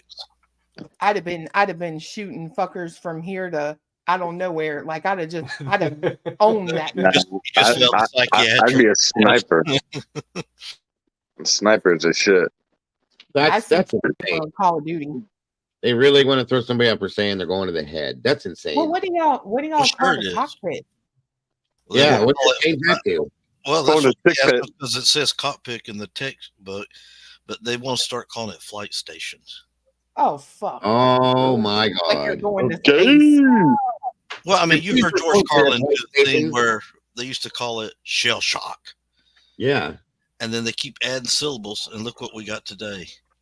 How many syllables is You that? know, 12? that's something I don't Right. understand about this newer generation. Like words like cock and cunt, they just piss you off so bad. I don't get it. Stupid as shit. They're just words, for God's sakes, you know? Exactly. They should have heard fucking John when he went back over. He's like, "This guy was calling me the P word." I'm like, "Fucking P word? What a bitch, dude." I'm a man. I'm a man. You can't call me that. I'm a man. Okay. When I went through the military, it was like Full Metal Jacket. Those drill sergeants were, Oh, they yeah. call them training instructors, but our guys were Marines, and they brought them over to the Air Force because there were so many so many of us going through that they had to get extra training instructors, and they gave each one of these Marines an extra stripe. So heck yeah, they're coming over, and going to the Air Force is like going to heaven compared to the Marine Corps. Yep. So they came over to our place. They would get in your face, and it was like Full Metal Jacket. I mean, they said every word to you. Do you suck this? I bet you like to have a piece. Did you get a boner in the shower today with all them men in there? You know, it was like that to your face. Huh? They would even call your mama names. Oh, yeah. They used to be able to whoop your ass, too. Yeah. Mhm. They would bump you when I was there. They wouldn't hit you with a fist or anything, but they would bump you kind of hard with their chest and stuff and dare Yeah. you. From what I understand, when my son went in, he said that they still do a little bit of that bumping stuff, but they took out the hardcore, like, Yeah. kick in. They used to be able to get kicked in the sack and shin kicked all the time and shit like that. Well, now they let them hold up cards. Oh, yeah. It means I'm overstressing. You have to back away, Yep. like soccer. Hold Oh up my your leg. God! It's Now, Now they now, ask let how me you're ask- feeling. It's you the know- damn military, for Christ's sakes. That's what. Oh, my God. Whatever. Well, that was who's in charge, and that's what. Show me where he touched you. Well, it's just like Shit, dude. Wow. Oh, damn, Willie. Every time, man. Every time. You Wow, just Willie. bust out fucking laughing. That's funny. You know that's how it is. Who hurt you? you think the bad guys out there, like the Al Qaeda and the Soviets and all them other ones, are Soviets? Listen to me, the Russians are going to say, "Oh, hold on, quit shooting! They're holding up cards." Wait, you hurt my feelings. Wait a minute, please. Before Hold on, you shoot. misgendered me. Wait a second. Wait a second. Hold your RPG. Get the fuck out of here. I'm telling you what scares the shit out of me is if you ever watch the Chinese Army march, like holy shit. Yeah, they ain't playing. They got the same, they have the Well, they same goose linked step. arms. They goose Have you step. ever seen a North Korean army march? Fuck. Like Yeah, yeah. Those motherfuckers live for that shit. I'd be an There's a lot. orthopedic surgeon the next day if I had a goose step 300 yards. I mean, that hurts, that goose stepping. It really Yeah. is like they're in one of those shows where they clog. Oh yeah. Like, could you imagine us Americans having to bounce around like that? No, we don't give a shit. There's so many of them too. The Chinese army is insanely scary looking. It's so fucking big. It's crazy. Be And glad the they unit don't know how to thing. mobilize. But do you know that you could blindfold the entire Chinese army with dental floss? Wow. Welcome back, Sarge. With what? You blindfold them all with dental floss. Think about it for a minute. I know that joke. Yep. Clue, huh? You don't get that joke? You Who can you see the asking that to, problem the Sarge? Soviets, the Russians are having going into Ukraine. They don't know how to mobilize. Here we go across the halfway around the world, and we can still get everything we need in there. So that's how powerful we are now. But I'm telling you, these other countries are catching up. Rude. Listen, I'm surprised they haven't told any Dago jokes yet. Sarge, what's up with that? I could tell some Dago joke. a couple of those jokes are allowed once in a while ever since Pearl Harbor. You know, fuck it. You get Clue. You heard about the Dago tire? Clue? What'd you say? Clue, are you in here? I'm Who? in here. Have you ever heard about the Dago tire? Here we go. No. They go through rain, they go through snow. And when they go flat, they go wop, wop, wop. You guys laugh at the punchline. They laugh before the punchline. They ruin the joke. What was the last part, Sarge? Sorry. I said they go through snow, they go through rain, and when they go flat, they go wop, wop, wop.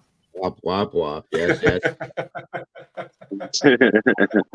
Fantasmic Ether. It's good to see you guys tonight. This is pretty cool having everybody in here like this. I like this. I've been sitting here thinking that myself. I'm like, this is fucking awesome to me. Like, How many people do we have in here together tonight? 369 is what it shows on the screen. But Holy shit. Oh, we're getting a lot of thumbs up. Nice. Thumbs up. Yeah, guys, hammer that like button, guys. That'd be the best present, card, gift you could give to Clueminati. Absolutely, absolutely. Well, and it's funny. She titled this Christmas party at Clues, and we were just going to get on here and talk. And then the next thing you know, everybody's in here, and it's like, holy shit, this is fun. This is crazy. yeah, It's a good time. Hell yeah. They go fast, they go far, they go what? Oh God, careless. They go flat, they go wop, wop, I've wop. heard every one of those jokes. What's red and bad for your teeth? A No brick. idea, sir. Dildos. A brick. Oh, okay. What, We what went sound, different directions. Sorry. what sound does a meatball make when you throw it at the wall? What? I don't know. Wop, wop, wop, wop, wop. You never heard that? No. I heard that when I was in third grade, for God's sakes. Oh, Merry fuck. Christmas to you, Cynthia. I'll let the Riddler here give you a tougher one. What is it that no man wants to have, yet no man wants to lose? A woman? His wife. A lawsuit.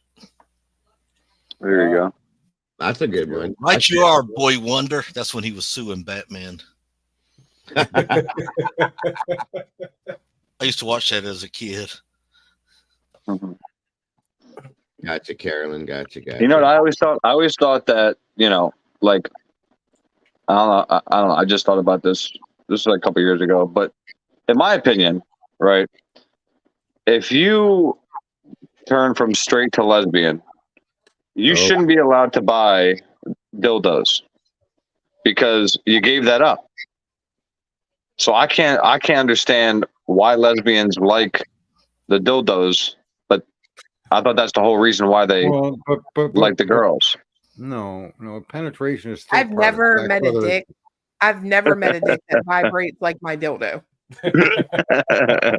I'm just saying. I thought that you had to give that card up, you know, once you switch, but I guess not. What just happened? Well, yeah, I mean, they got an innie, we got an outie. You know, what are you gonna do? What just happened? What the fuck just What just happened? That the sound of YouTube crashing. Do any of my, since we're doing this like this, Clue, do any of my sound effects go through? Yeah, I heard them.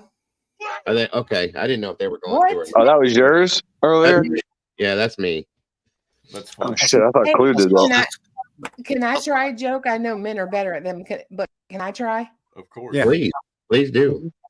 So, according to Detective John, what do you get when you cross me and an onion? What? A piece of ass that'll make you cry for days. Wow. Hashtag chlamydia. He's still around. I thought, has he even been back on the air again? Oh yeah. I still can't believe he tried to explain that one away. I saw a good one time. This boy drops his pants and he tells this girl, he goes, "My daddy says I have one of these and you don't." The little girl drops her pants. She says, "My mama says I have one of these. I can have all of those I want." Jesus Christ. And I couldn't stop laughing when I saw that. That's good. That's good. That's funny. It's true. And good. Oh, you had to bring Detective Nuremberg up. Sorry, Sergeant. Nuremberg, yeah. FYI, we don't give a fuck. It's not a Christmas party without the Grinch. Yeah. Right. Did he recap your show from the other night? Good job. He probably will tomorrow. He probably will tomorrow. Oh, okay. Oh yeah, we're gonna get all shredded tomorrow, I'm sure. That's Oh, sure. awesome. No, didn't he say he had half the people he hates is in here right But now. who? Detective John? Fuck him, dude. He's a pussy. He'll never talk to me again. I got your He's- pussy. Little bitch. I have your pussy right here. I think he's funny, man. Fucking weirdo. I think he gives you he gives you a picture into the way a lot of policemen are. Not all of them, but a lot. And they have these preconceived notions and these ideas of superiority, and they waddle around with that badge and gun, and they need a kick in the dick for the most part. That's what I said earlier. He seems like a guy that's never been punched in the mouth. Like that's exactly it's his personality. But looks like he has been a lot. Yeah, it looks like he's fucked up. Yeah, he His kind head's of he's got that frog look to his face. I agree. Imagine him pulling you over. Holy shit. Oh my God. Holy shit. What? Big Ohio Owl. Hey, brother.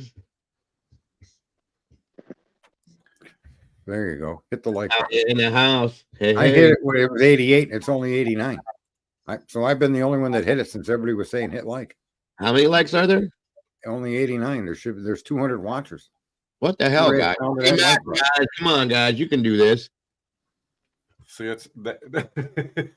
They go. She don't ever do that. And I used to at the end of her lives when she first started. I'd be like, "You're going to remind them to subscribe and like." And ever since then, I think it just sort of went to the wayside because I'm the only one out of the two of us that's like even watching that shit. Let me tell you something. These people are grown. They know how to hit that button or not hit that button. They forget. They forget. They've all told me they forget. I get it. So remind them. I forget. Even when I'm on a panel, I forget until I hear someone say it. I'd rather them be in here typing and talking.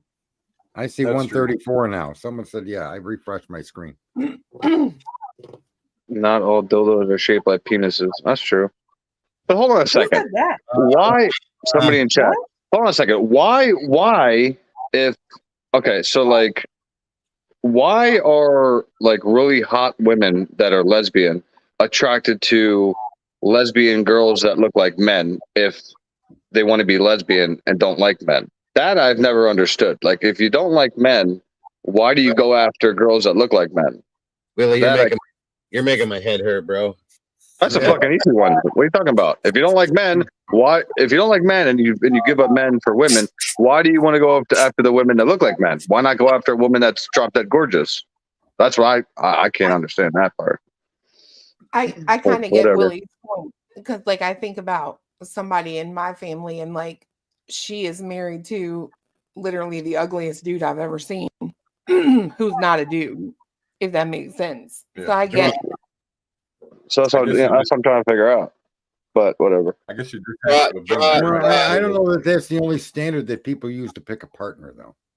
Yeah, that's true In too. other words, there may be 100 other reasons involved that aren't regularly discussed, like what she just said about her sister.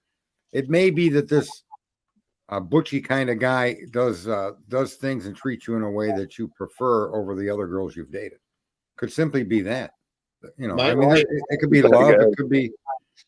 There's nothing to say that they specifically go looking for a man. But yeah, but there still has to be a physical attraction, dude. So that's what I'm saying. Like, what if you're not attracted to a guy, but then you're attracted to a girl that looks like a guy? What the fuck? I don't know if that's true, because I got a good friend, and this guy's wife is all of 500 pounds.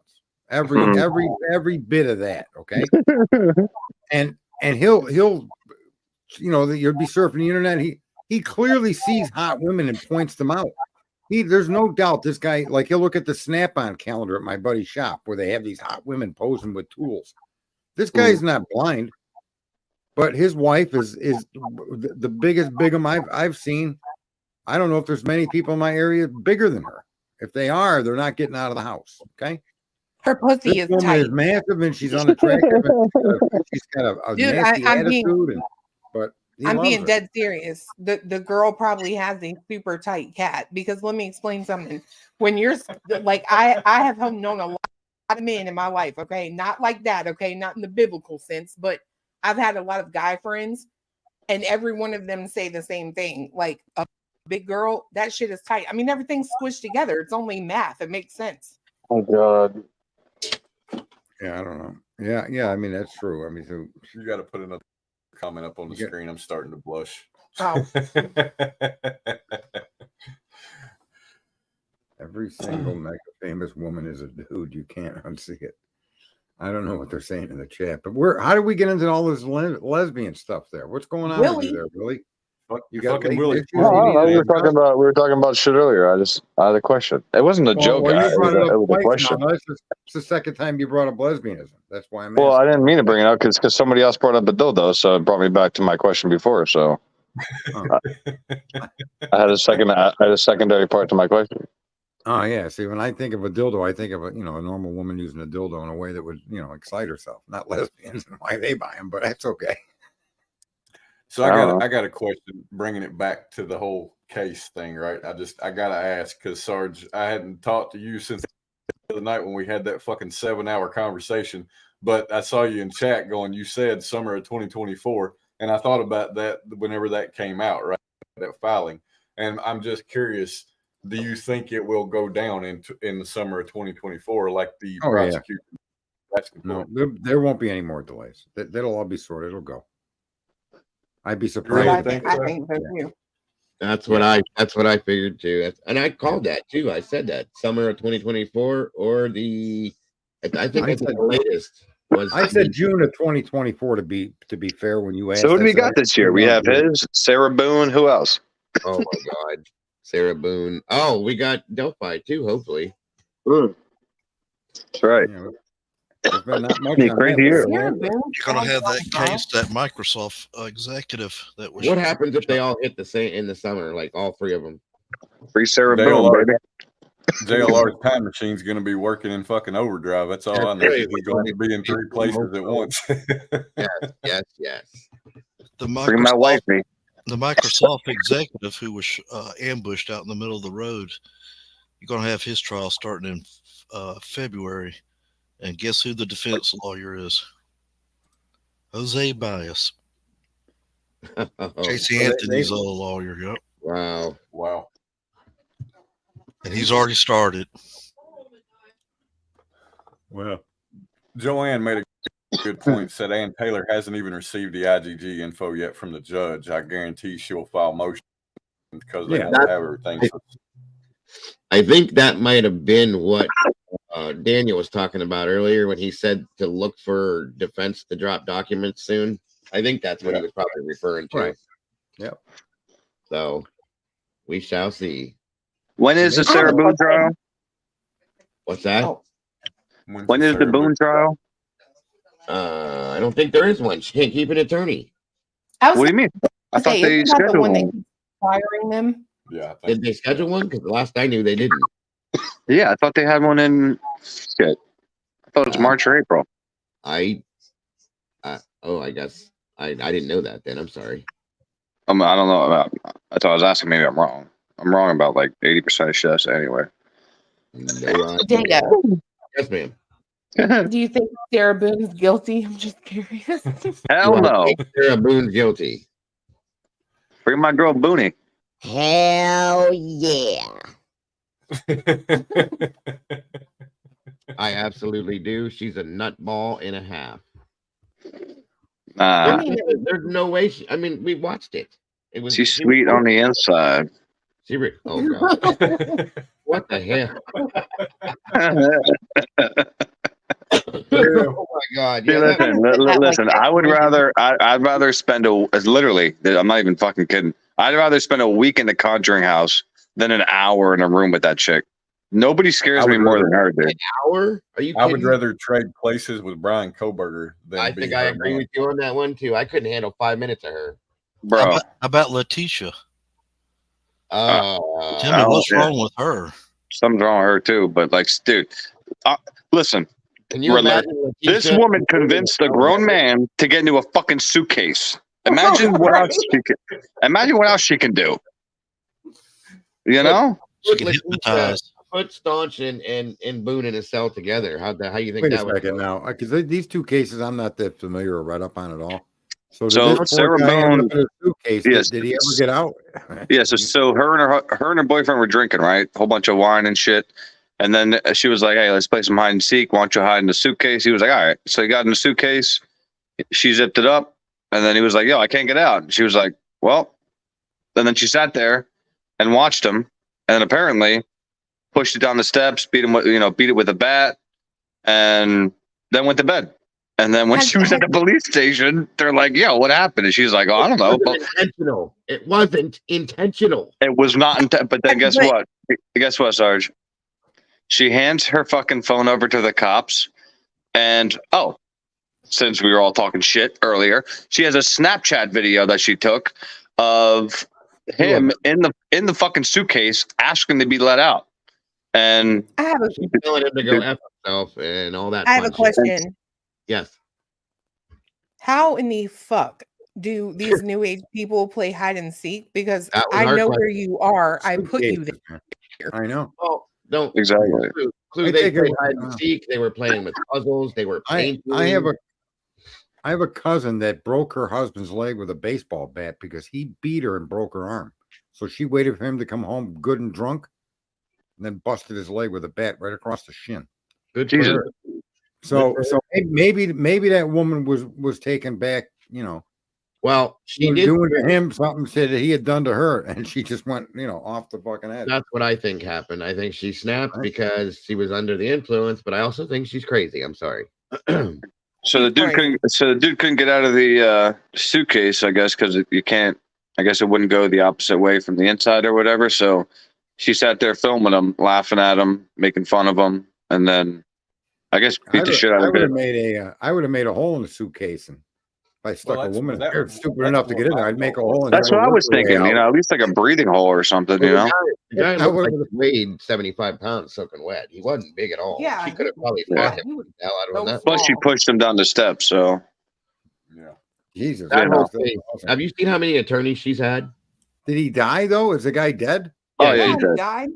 Yeah, He he's said, "Oh, complaining he oh, couldn't no." breathe, and she says, "That's how I feel sometimes Right. about That's what she you." said too. How does it feel? That's how I felt when you were cheating on me. Cheating beating on me, or yeah. something. Yeah, It's like the saddest thing too, because you it is. can see the suitcase moving, like he's struggling to get Right. out. And he's like, and move Sarah, around. babe, let me out. And then she fucking hands the whole case over to the cop. Like, here's my phone. Check out this video I took. Like, what the hell? Well, you could Stupid. tell by the way she sounded. She probably didn't remember filming that. Oh, Honestly. probably not. She filmed the whole episode.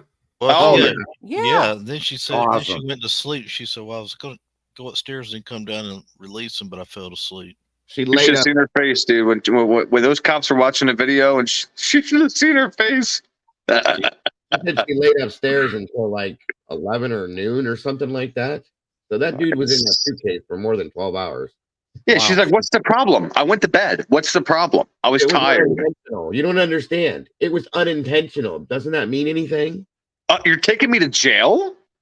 Right. Yeah, bitch. What the hell? Hey, Clue, Doctor Latinas or Dre Latina wants to. There you go.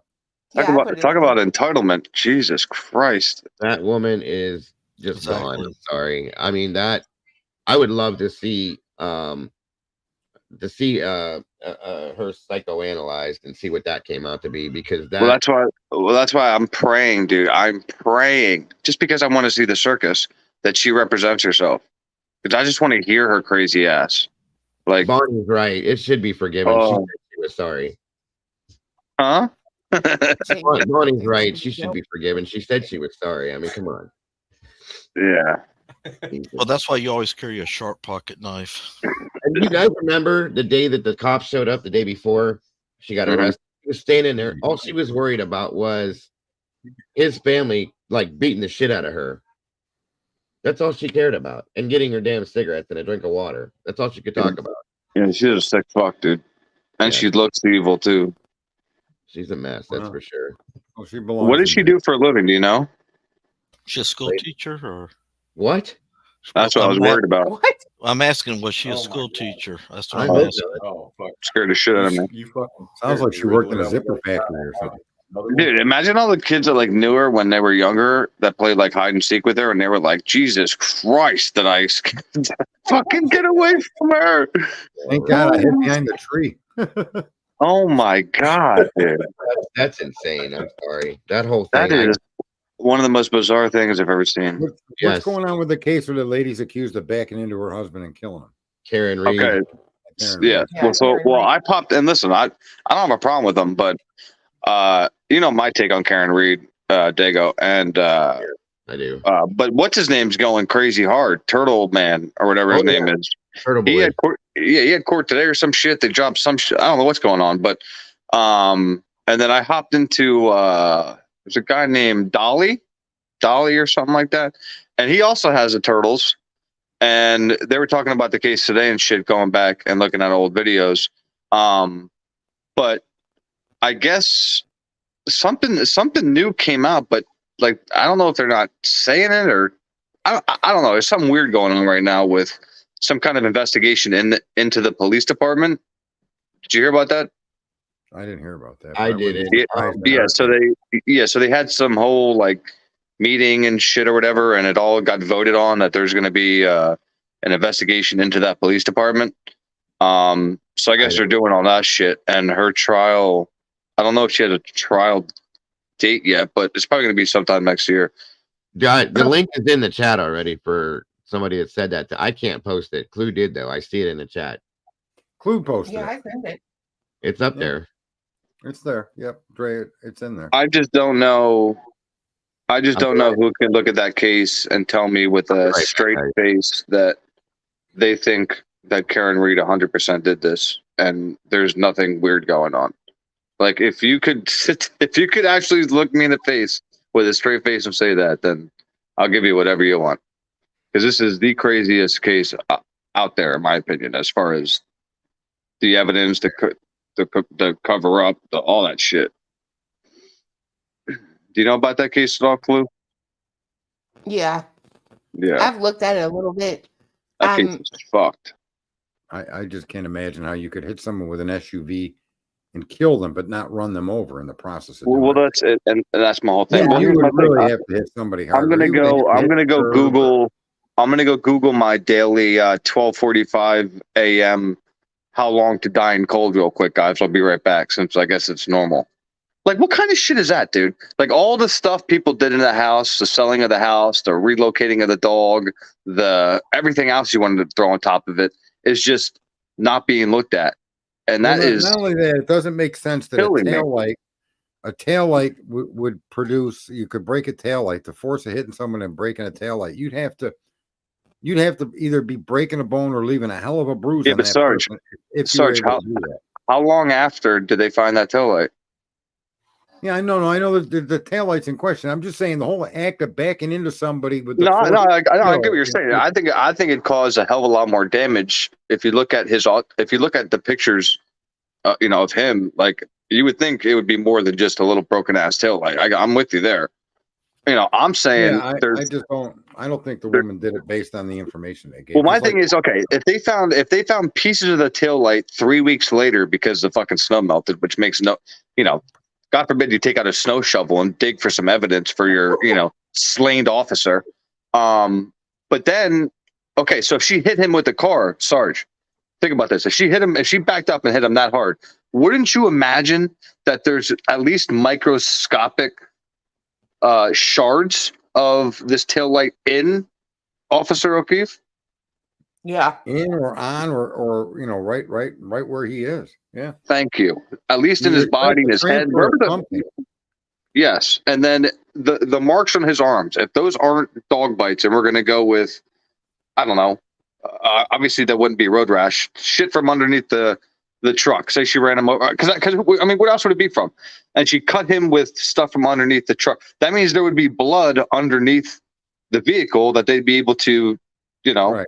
whatever. Skin samples or something. Yeah. Yes. So if they have all that, then this should be a open and shut case. But I guess all they have is glass embedded in the bumper, and like you said, the tail light shards they found 3 weeks later around his body. But none of the shit that I just mentioned glass was embedded in the bumper. Well, that's what I'm trying to. There's two sides to it. Either the glass came from the bar that they came from, which I never took a glass from a bar, or which I think is the glass came from inside, and he would, and there was glass around him, and I don't know what the fuck they're talking about. There's glass embedded in this bumper, so they're saying there's glass embedded in the bumper of her car from his cocktail glass, but that would mean that he left the bar with his cocktail glass and it went to this house party, which I don't know, dude. But like I just said earlier, the weirdest part of it is that Google search. It's a urethane bumper cover, and you glass sitting on it, embedded in it sounds a bit radical. I mean, that would take quite an effort to embed glass into that urethane bumper. Yeah. Those things give way. They give way. So an impact on those, it flexes. That's the whole point of the bumper covers. I know that's what they're saying. They're saying that there's glass embedded in her bumper. But I don't know how in the fuck that's possible. Like, I mean, we've had wrecks outside of our house. She wasn't going fast enough. There was not enough force. Well, what if she was no going fast enough? 24 miles an hour. But what if she was backing up fast enough and she's lying to us? There's also that. I personally, I don't know what part of the body you can hit to break a fucking tail light. Yeah. But okay. But like I said, here's my problem. There's two pieces of digital. But there's two huge pieces of digital evidence in this case that, I mean, if you look at it, you just go, what the fuck? Which is, he took 300 steps. So he didn't take 3 or 4 steps and then, his little step monitor thing went off. It says he took 300 steps. And then 2, which is, in my opinion, the biggest key to this, is you have somebody inside the home Googling how long to die in cold at 2-something in the morning while this dude's laying outside, miraculously dying in the cold. And their defense is, she searched that at a different time, but it's saying that she actually searched it at 2:40. So I don't give a shit when she searched it. Who's searching how long to die in cold while there's somebody dying in the cold for no reason? Explain that to me. True. I mean, because if this officer was laying in my yard or Sarge's yard or your guys' yard or Riddler's yard, you don't think they would have came in our house and asked us some questions? I would hope so. They never even walked in the fucking guy's home. They never walked into what's his name? Brandon Albert, whatever, Officer Albert's home. They never even walked inside. Too, right? Yeah, of course. Yeah. Of course. Yeah, his best friend's the fucking lead investigator. But he never walked in and said, hey, what happened? They never even walked in the house. And then bang, dude sells the house, gets rid of the dog, redoes the basement, takes off. That's the part that's most interesting to me is like he's got someone consistent with a dog, but they get rid of the dog. And they redid the basement. They redid the basement floor. That got me too. Yeah, they find that dog, he's screwed, in my opinion. Dr. Latina's on here. Hi. Hey, Hi. Dra. Hi. It's Hi, been a long guys. time. I have COVID and I Oh. Oh, no. actually can talk pretty well, but I'm not going to talk for very long tonight. I'm going to go put a mask on. Hold on. I'm so sorry. What did you say? I was just kidding. I hope you get better. I was making a joke. I'm going to go put a mask on. Oh, go. Yeah. Go put a mask on. I might virtually You better- infect you. You I might better be at least, infect you. Okay. be at So least 6,000 miles away from us. there you go. So listen, I have a couple things I want to say, guys. Thanks for having me up. Of course. I feel like this is like old, what is the old home day or something? Like everybody that Right. like, you know who I'm wondering where they are, and maybe Dago can tell me. Do you remember that other guy? I thought his name was Willie, and he has sort of like a North Minnesotan type of accent. And he's I heard he left. He's an asshole, that guy. Oh, really? Yeah, Willie's an ass. Oh. Yeah. Why, you like Willie? I don't know. Do you know who I'm talking about, Dago? That's Willie right there, Dra. This is Willie? How are you? But your voice has changed. Did you go through you went through puberty? I smoked a little bit tonight. No, He just left 8 Mile. No. Yeah, I just smoked some weed. No, come on. Are you seriously the same Willie that I've been listening to for months? It's very precise. Listen, there's only one Willie. But it doesn't. But your voice timbre is totally different from what I'm normally hearing. Every man You has want me to talk like this? You want me to get all crazy and hype and shit? I'm just relaxing right now. I'm a little high. It's weird. Okay, It is your voice does sound a little deeper than it did. I'm just dude. I smoked like 10 bong rips in here with this shit, man. Okay, it just doesn't sound anything like you. But it's me. How are you? Well, I loved listening to you. If it really is you or your alter ego, I always enjoy everything that you have to say. Dago, are we talking about the same guy? I'm so lost, bro. Dago, come on, man. I promise you, I would not lie to you, Dra. I promise you. That's the only Willie I know. I think I might have just turned on my mic. That's why. Let me imitate how you normally talk. To my All right, go ahead. Go ahead and tell me. You normally talk, you're like, "Hi, this is Willie, and you're very precise," like that. No, you're talking about Eddie. Oh, Eddie! Yes. Jesus mighty! Oh, I know. Oh yeah, they sound totally different. No, I don't sound like Eddie. But Willie, I know you too because aren't you like from Pennsylvania or something? Yes, ma'am. You're from Pensy. I know exactly who you are too. Yeah, that was a funny impression, Eddie. Do that again. Yeah, that's Eddie you're talking about. Okay. Horrible. I'm horrible. He was on my show earlier this afternoon. Yeah. I find him fascinating because he is so precise, but he is so knowledgeable. It's like, damn. But anyway, so I mean, I just wanted to go back to a couple of things real quick, and then when I'm feeling better, I'm going to come back on if I'm invited to discuss like serious, like medical perspective things about how this whole Idaho 4 case has been totally suspicious from the beginning.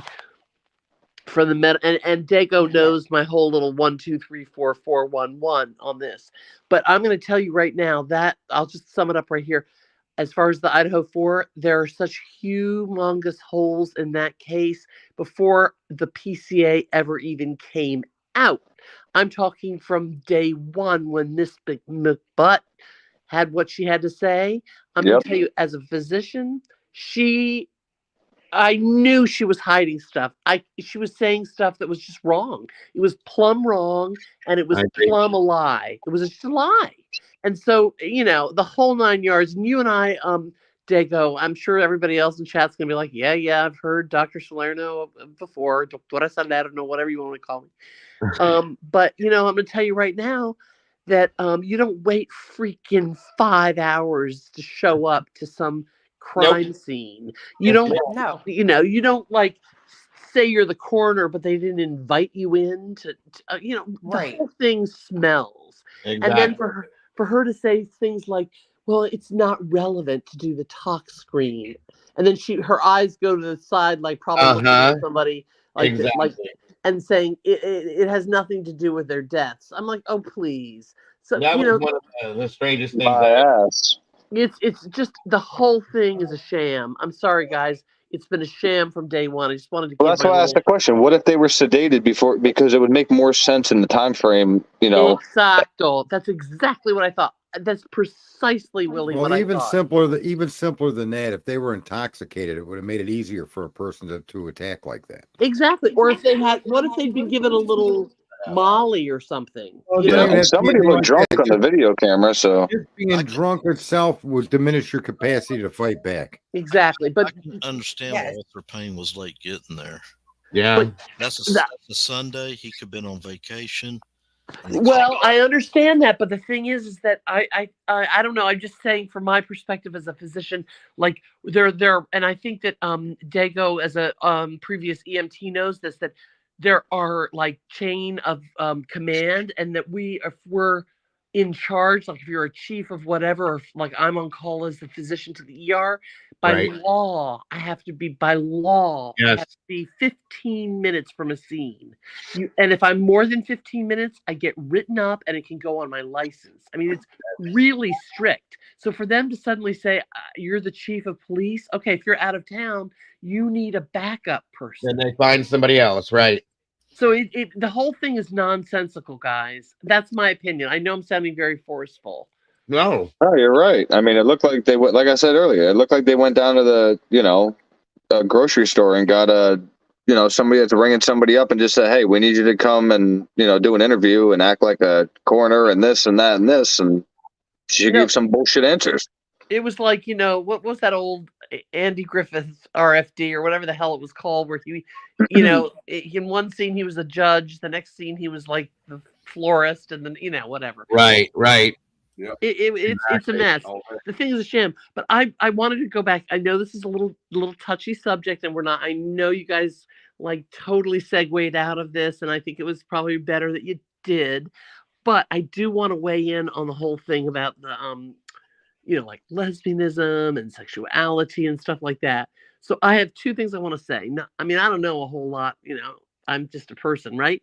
But but I have to say, like in my professional experience, what I will say, practicing for 30 years, I think that first of all, sexuality is extremely complex. It's not just somebody's got a dick, somebody's got the vajayjay, you know what I'm saying, with JJ. Right.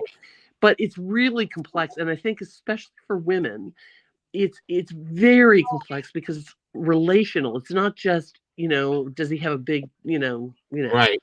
wood, but it's about, is this a good person? It's relational. And so very often a lot of my lesbian patients will say that the sexuality piece, like the actual intimacy piece, is not the key thing that makes them interested in the person. It's more the relation, the friendship, all of that kind of stuff. Right. So I'm going to go there and say that's my experience professionally. Now, some guy, and I feel like it was the guy with the question mark, but it could have been Willie. I don't know which one because I didn't have my glasses on. Asked the question about like why would somebody go for like a butchy person? Who was that? Willie? Willie. That was 8 Mile. Yeah, I have to be honest with you. Definitely not Riddler. I really do find that mysterious, and I can't, as a straight Riddler, woman, I can't answer that question. But I've always found that very curious myself. I'm like, now, I'm sorry, I was gonna go ahead. No, I mean, I don't have an answer, but I want to chime in and I'm, with all due respect to the LGBTQ community, I don't understand that piece of it because I can give you some understanding on it. If you can. My wife had a friend, real quick. I'll say this fast. That was a lesbian, was in a relationship with another woman, of course, and that her partner made a statement to her that she wanted to possibly have the surgery to become a man. Right. And she said, she flipped out and she said, what are you talking about? I'm in love with you because you're a woman, not because you're a man. And she was, in this sense, she considered herself butch. Okay. The girl that wanted to have the surgery possibly. And she says, if that was the case, then I would be with a man. And I just thought, with you guys talking about that, I was going to say that earlier. I think there's a whole psychological aspect that goes along with that. So go ahead. I agree with you, and that's what I was going to say. I want to break it down to the very simple. for you. For a lot of people that are gay or lesbian, they were recruited through an act of an adult. Yeah, well, Okay? And that recruitment, whatever took place then shapes their view of sexuality. Or, and some women that they may attribute their desire for a butchy kind of female, because they despised men because what a father or an uncle or somebody did to them that's male. But the male qualities themselves, when in their proper form, is acceptable to her. But she just won't trust a man again. And That's crazy. I'm going to tell you that If I was like a sexy chick, like, I want like a badass bitch. You know what I'm saying? Well, yeah, shit. but it's more complex. But a lot of people that are gay or Ain't too complex bisexual to me. they were actually assaulted somewhere down the road. And I agree with you. And I will tell you that from my professional experience, I would say with the vast majority of my lesbian patients were victimized as children. And for the female, because sexuality is so fluid and so complex, I agree with you. I think that it can become that they go towards a woman because of things that have happened to them as a child. See, that's a statement that isn't being brought forward in the public because they want the complete acceptance of that. But you see a lot of times, more often than not, that when adults that have been assaulted are put in power over other kids, they end up assaulting too. Statistically, that's a high rate of people. So it's usually 100 gay men and put them all in daycares, right? There's a high probability a number of them are going to actually do something with a young boy in a daycare. Well, it's a little more complex than that. But if you look at predators, men who were victimized, either beaten or sexually victimized as children, will often go on to victimize others as adults. Whereas, interestingly, women who the research bears us out, who are victimized sexually or physically as children, often go on to be the victims of domestic violence as adults. You see, they often don't go on to be the aggressor. I don't know, man. That's it's complex, but the thing that I think is it does never really get discussed is the term recruitment, or the fact that when you were young, your sexual views and outlook as you grew were based on an incident because an uncle or a babysitter or a sibling or a parent committed an act with you. Okay. I totally agree with that. A lot of people that are gay have that experience. But that's not politically correct in this Right. era. Well, I don't care if it's politically correct. It's a truth we should all understand because I live in 2010 still. Well, I mean, historically, that's why there's been such a pushback against it. Yeah, it's dicey. It's a very dicey topic, and but I just wanted to weigh in on that. But I also wanted to weigh in on what Dago had to say about he had some friend that's wife is over 500 pounds or something. Have you guys? That was me. That was me. Yeah, well, that was you. Okay, I get you guys a little confused because your accents are so similar. That's okay. Sergeant, are you from upstate, like the upstate New York or Midwest area? What's doesn't matter where I'm from. I'm from New York. No, just because your accent is so similar. Your accent, Sarge. Yeah, we're only a few hundred miles apart, Dago. What's that? We're only a few hundred miles apart, you and I. Yeah, but if it's up there in the Great Lakes, anyway, it doesn't. I guess that really actually doesn't matter. And then but I was just going to mention there's this whole thing. I don't know if anybody's heard about feederism. Has anybody heard about that? What's it called? Feederism. I have not. No. Okay. Well, I don't know what that is. It has to do with what. Culture. Hold on one second. What Sarge was talking about earlier, that there is a whole sort of subculture of people who get turned on by making their spouse as heavy as possible, and often it's the man wanting the woman to have giantism, like be 500 pounds or 400 or whatever, because not only does it turn them on, but it also psychologically, makes them secure because they know that they aren't going to have their woman taken away by another woman. Did I tell you that my good friend used to deliver refrigerators and appliances to people's home alone as the truck driver and delivery, he would grab a refrigerator and walk it up a flight of stairs. This guy's a giant. Well, This what guy, if if this guy could, he could literally take probably. If you put 10 random men in front of him and they shook his hand, he could probably crush 10 out of 10 hands. The guy's massive. And this woman weighed 500 pounds before he met her. Let me ask you, Doc. He didn't feed that into her. What does it mean then? Because I used to be highly attracted to tall women. I mean, literally tall, like, because I'm only 5'8". So Okay. a tall woman, like, I was really highly attracted to. What does that mean? Does that have a term, or is it any kind of a thing, or? Okay. What the fuck is going on right now? Clueminati, you never I want don't me to know, come man. up again. I'm probably going to be I banned brought up from a your fat channel. chick and the whole room is now gone. I don't You're know. not gonna be No. banned, You're not going to be banned. Leon said, "What I'm the just like, honestly, Okay, I wait. might be having a realization. Like, this might be why I'm overweight because you keep feeding me. What's going on?" Oh, Okay, no. Okay, but seriously, that's the funniest thing I've ever this is seen. a known phenomenon. But back on Willie, I think it's Willie, right? Yeah, I was or, No, or seriously, Billy. there the whole issue around men that are really attracted to tall women. Yeah. That is not a kind of, it's not a neuroticism, whereas feederism really is something that is a bit neurotic. I don't know. Whoa. Clue- Can you say that one more Is it, time? is it like a I fetish? Is that what you're saying? It's a fetish? Yeah, exacto. But Willie, the thing is that for men that are attracted to, let's say you're 5'8" and you like to go for 6 feet or whatever. Honestly, what that shows is that you're very self-confident in who you are. You see? Yeah. So that's actually a positive. So I'm just Yeah. Dago, by the way. I was just, like I said, I was just asking the question. I didn't really, I don't really understand. I was just wondering. Well, Yeah, that's a good thing. That means you're self-confident, that you can have that you don't need to be, so tall and overpowering. I thought. Yeah, I was just wondering why chicks like I said, if they're if they don't like chicks anymore, if they don't want if they don't want guys anymore, then they want a chick that looks like a guy, So they want a chick that looks like a guy. Wait, say that again. Well, I thought it's what you just explained to me. It was what I said earlier.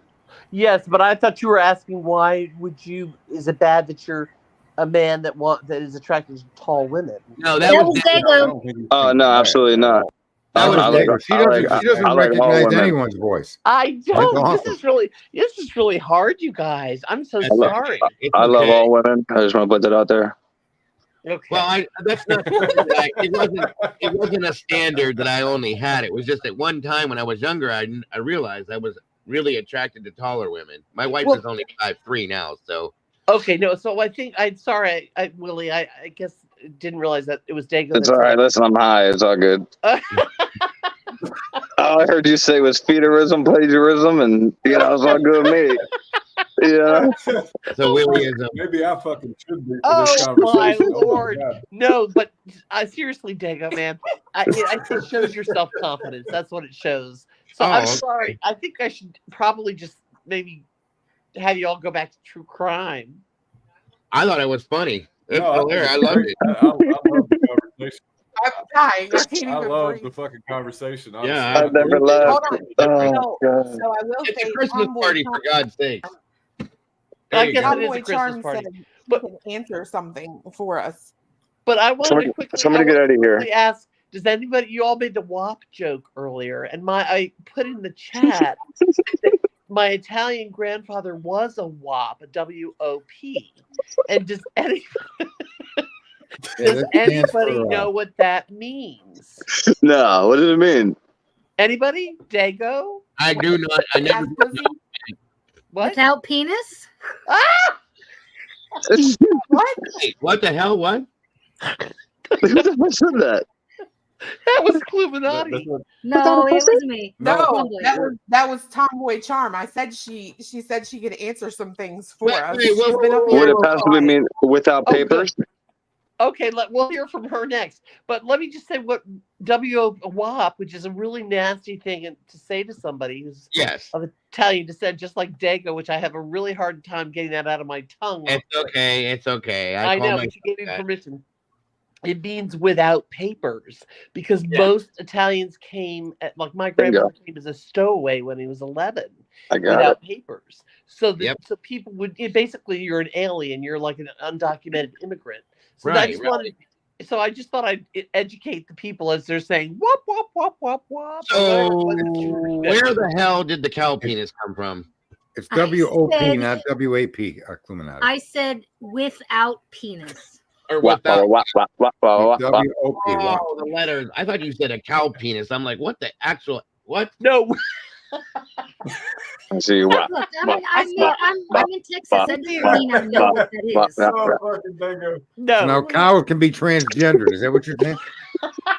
Jesus Christ! What All right, does science let's- do next? I have a cow and a feedingism. I feed that bitch. Unbelievable.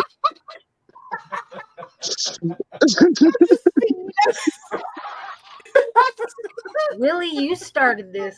Really? I didn't start shit. I got off the subject. No bullshit. Doc came up here and she was like, "Yo, Willie, you're talking about the lesbian shit. I don't want to hear nothing."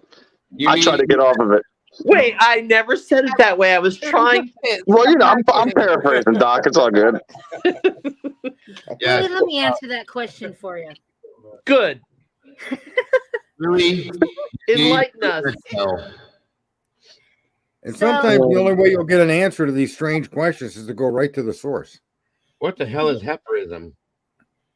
Heiferism, dear Lord. Probably the same shit. What the hell? Heiferism. Is that how you say that? Heiferism? Mm-hmm. So is that like meaning like when somebody calls somebody a heifer? Is that what that is? Yeah, Mhm. heiferism. Oh, They it's like Blue's big, big, favorite big word. women, or they're into cows. She's always And when like I that. met this guy's wife, this woman is massive. We're talking, and I've never met her before. And I'm over there helping him in his house, and I'd never even been to his house before. But I'm helping him hang drywall. I introduced myself, and she looks at me and she says, "Oh, you got hair in your ear." And I'm thinking to myself, well, No shit. how could this woman be that observant about my ear hair and weigh 500 pounds and her shoes are being destroyed just from being put on her feet? She's worried Well- about my ear hair, and I'm thinking, what's wrong with this woman? Right. I mean, are you serious? That's how you start Dude, off? listen, when you're sitting in meeting one- somebody new. Well, that's what I mean. When you're sitting in one spot, you know, and something new comes in, you notice the shit out of it. You know what I'm saying? Listen, I'm just saying, my ear hair shouldn't even have been brought up. I introduced. I'm there helping your husband fix your house, and meeting you for the first time. And Well, you're a maybe she went to 500-pound therapy for you, monster. dude. Maybe look like a- maybe that was her way of, like, you know, trying to, you know. I don't even know, man. That was just. I was so offended by it. I was like, this broad's got to be crazy. I mean, if we're gonna start picking about little things that aren't perfect on each other's bodies, I'll never get out of here. She wanted that massage. Oh, that, What was Tomboy Charm's question? Sorry. man. Oh, I didn't have a question. I'm just going to answer Willie's question. Yeah, I saw you down there. Yeah. So tell me, why is it? So let me tell you, I've been out now. My daughter just turned 30, so 28 years. It's not. Sometimes you guys may think it's about the look. It's not about the look. It's about the mannerisms. So is it Yeah, like but how, listen, everybody is physically attracted to their partner now. do you mean tomboy? Do you mean like how they carry themselves? How they how they treat you, how they just because they dress like a guy doesn't mean the inside acts like a guy. So like their character then, or I mean, okay, I think I know what you mean. No, I get it. Who knows, I just man? figure, like, because I don't know.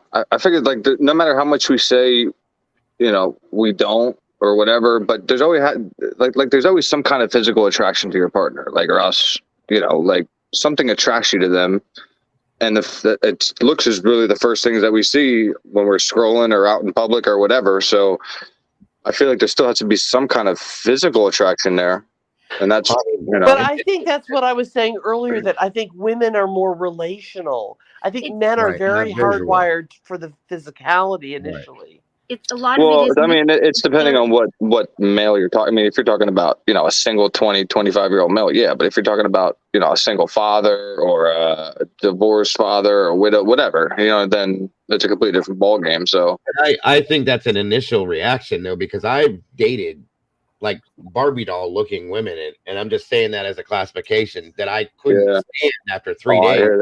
I hear that. You know what I mean? Yeah. Oh yeah. Hey, Especially you want to hear today. something funny? The most God, I was attractive married woman for I almost ever met 20 in my years. life. Listen, I 20? met this girl off Yeah. of a dating site, and I Right. called her the face because this woman's appearance was beyond anything you could imagine. Even these women on CoverGirl or Playboy, her face was better. Right. And I took her out to lunch, and she says, "Do you like kids?" And I go, "Yeah, kids are great. I've got one of my own." And she pulls out her wallet and drops these pictures. This woman's 26. She got 8 kids, 2 That sets of happened to twins. me too. That happened to me too. Swear to God. Listen, I'm looking across the table, and she goes, "In my defense, I'm allergic to what are condoms made out of? Latex. I'm Well, allergic she's to not latex." allergic to dick. Listen, Okay, but- she said, "Listen, let me finish the story because this story's got a funny ending." I'm looking at the pictures, my jaw had to drop to the floor, and she goes, "In my defense, I'm allergic to latex." And I said, without even thinking, "There's something to be said about keeping your feet on the floor, not in the air." Oh my This God. fucking woman wanted to kill me. Oh my God, dude! Her baby daddy couldn't pull out of a Sergeant. fucking driveway, dude. That is you wild. Seen it in LA parking on Father's Day. Jesus You didn't Christ! see what Clue just said. She said, "I knew I recognized your voice, Sarge." Oh my God! Okay, so Tomboy, could you continue and share with us and give us some of your perspective? I've been with my partner now almost 17 years. Oh wow!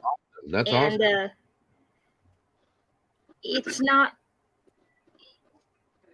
I was married, granted. Probably not the best choice because I knew way back then. But again, when you come from a state where it's not acceptable to be anything but straight and married. It was a stigma. You had to do what you had to do, right? Well, yeah, I'm telling you, Idaho, the only thing you can be is 3 things: Mormon, Jehovah's Witness, or Aryan Brotherhood. Wow! And we just happen to be in the Jehovah's Witness section. Oh, okay. So yeah, it just wasn't. That's a no-no. So did you move? Oh yeah, I moved to Colorado. No, yeah. Why does everything go okay in Colorado? Everything goes there first. Because they got weed, bro. That's Like, what I'm saying. That's where They didn't back then, Oh damn! Well, but it's not about the look. Just because you look like a guy, yeah. most of them, once you close that door, they don't act like it. Yeah. No, I listen. I'm not. See, I'm not saying that. I'm saying is a sexy ass chick, okay, like blonde hair, blue eyes, tall, whatever, the whole works, okay. And then she, decides that she doesn't like guys anymore. But then she goes after a girl that looks like a guy. She's still going after the physical appearance. If that's what she's attracted to, she's obviously still attracted to guys. But like you're saying, she's attracted to the girls probably act different than guys, and they're more like emotional and shit, and they listen more, all that kind of stuff. So I see exactly what you're saying, but there still has to be some kind of physical, connection there. Yeah, but it goes both ways with the genders. When men do the same thing you're saying, and here's the thing. I could have said this hours ago. Stupid me. Well, do listen. I'm a little retarded. You're trying to figure out. Listen. I don't understand. Willie, let me finish. Willie. You barely started. Relax. You're trying to figure out women and show me a man that's done that. Exactly. Yeah, exactly. Well, not really, because I'm trying to figure out the other side that, like, it doesn't have nothing to do with me. You know what I mean? I don't, I'm just trying to. You're trying to figure out women, and it's just one of those things that men. Well, I'm a lesbian. I still can't figure them out. Exactly. See, exactly. You would know. Back to the cake bar. Willie remembers that. Can I just say that I'm sure fucking Defective One is watching, and oh my God. Oh, I bet he's loving it. He probably reported 1,000 times already, like a bitch. He loves this one. And Willie, Yeah. I honestly, I get what you're saying because my bitch looks like a man. Oh my Oh, god. Yeah. Oh, wowzers. damn, she went there. That's fucking funny. Jesus You Christ. are lovely. I Wow. know. That's funny. I'm as a hell. butch, but to look at me, you wouldn't know I have hair down to my butt. Really? You mean your like the length of your hair? Yeah. Okay. No, I couldn't tell from the other day when I seen you Hmm. at all. Yeah. To me, it's just, I don't know. Like, you don't. No, I like girls. I like girls. I like girls. Like I don't know. 80% of my exes have been bisexual. So like, you know, I love that shit. See, I Plus, don't you know, like I'd rather have the girl. You know, I'd rather have girls that I can't have. You know, like girls rather than guys. You know what I mean? So it's fine with me. I love it. You know what? Somebody told me when I was younger, I would totally be that grandma on the internet talking about sex. Thank you guys. Oh, Who was that lady? What was her name? draw The- Latina. She's a doctor. Dr. No, there Ruth, was a maybe? famous lady that would come out and talk about sex. She Yeah, was like it- 100 years Oh, old. Dr. It's Dr. Ruth. Dr. Ruth. Doctor, what was her name? Dr. Ruth. Ruth. Yeah. 100 years old.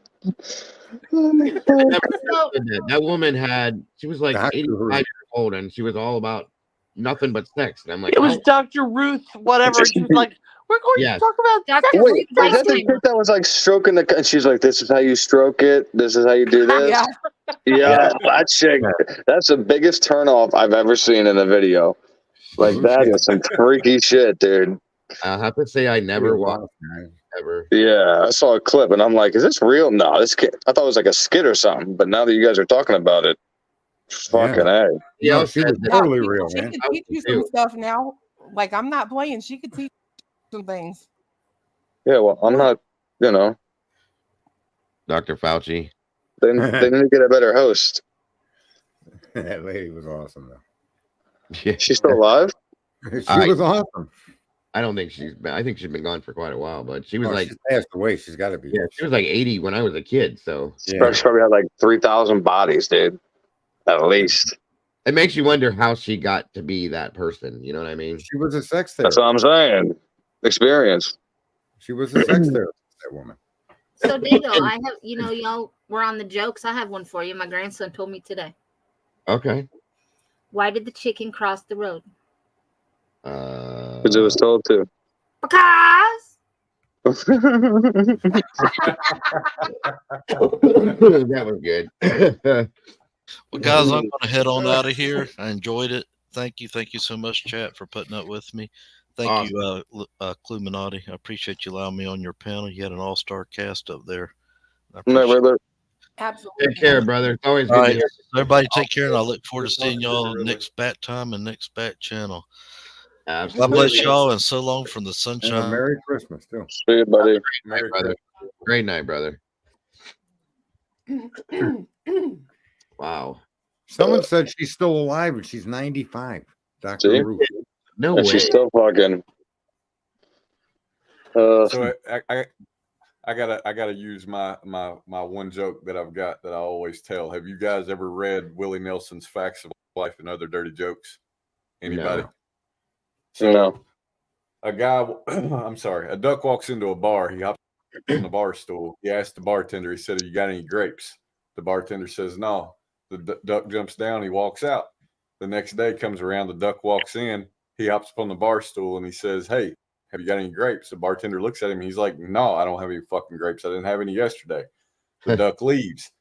The next day he comes in. He jumps up on the bar stool, and the bartender looks at him and he says, "If you ask me if I've got any grapes, I'm gonna nail your fucking web feet to this bar stool." And the duck says, "Hey, have you got any nails?" And the bartender says, "No." And the duck says, "Well, you got any grapes?" That's good. That's my favorite fucking joke ever. Yeah. I got a penguin joke that I think is a good joke. You think it's a Please good tell. joke. Yeah. I think people enjoy this joke. Okay. Penguin I love drops his penguins. car off to get it checked. And the mechanic says, we'll look it all over and do an oil change and take us about an hour. So the penguin says, oh, okay. He decides to go for a walk, and he goes and gets ice cream. Comes back an hour later. He goes up to the mechanic. He goes, "So how are things?" He says, the mechanic says, "Looks like you blew a seal." And the penguin says, "No, that's the ice cream." Oh my God. That was pretty good. I like that. How come Santa doesn't have any kids? Have any what? How come Santa doesn't have any kids? Oh, no idea. Because he only comes once a year, and that's down the chimney. Oh, poor Santa.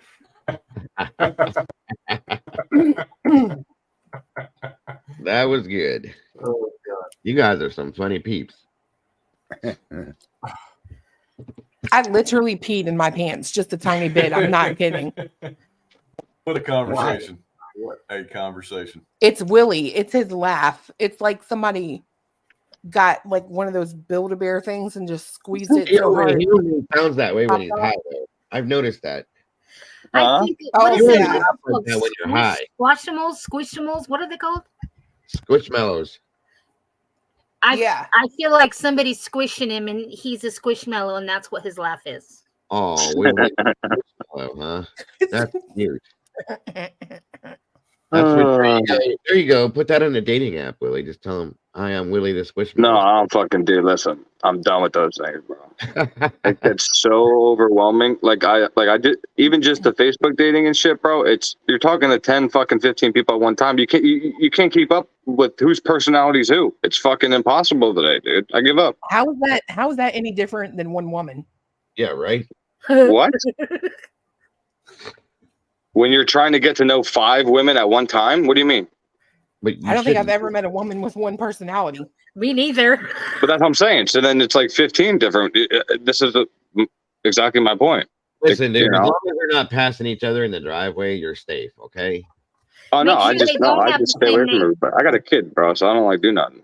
You know? Well, when I was married to the creature the first creature I was married to, that was horrible. I got married when I was 18, got divorced when I was Jesus. 28, and I dated for a year, one whole year. And I swear to God, I dated 35 people 35 different women because I exploded. I didn't get to be like young, I got married young and all that. So so my wild oats per se. Yeah. I was dating 4 different people at one time. Okay. And it was bad. Very, very, like they were showing up at my house with baseball bats and shit. Jesus Christ. That's what I'm saying, dude. I'm not trying to get stabbed, none of that shit. Stay away. I didn't know what I was doing. I had no idea how to date. I got married when I was 18 years old. You know what I mean? Well, like I said, I'll just go back on just to, know I still got it. And I'm like, all right. And I get off. Just knowing is cool with me. Then I'm fine being by myself. Huh? You don't have a mirror? I ain't gay.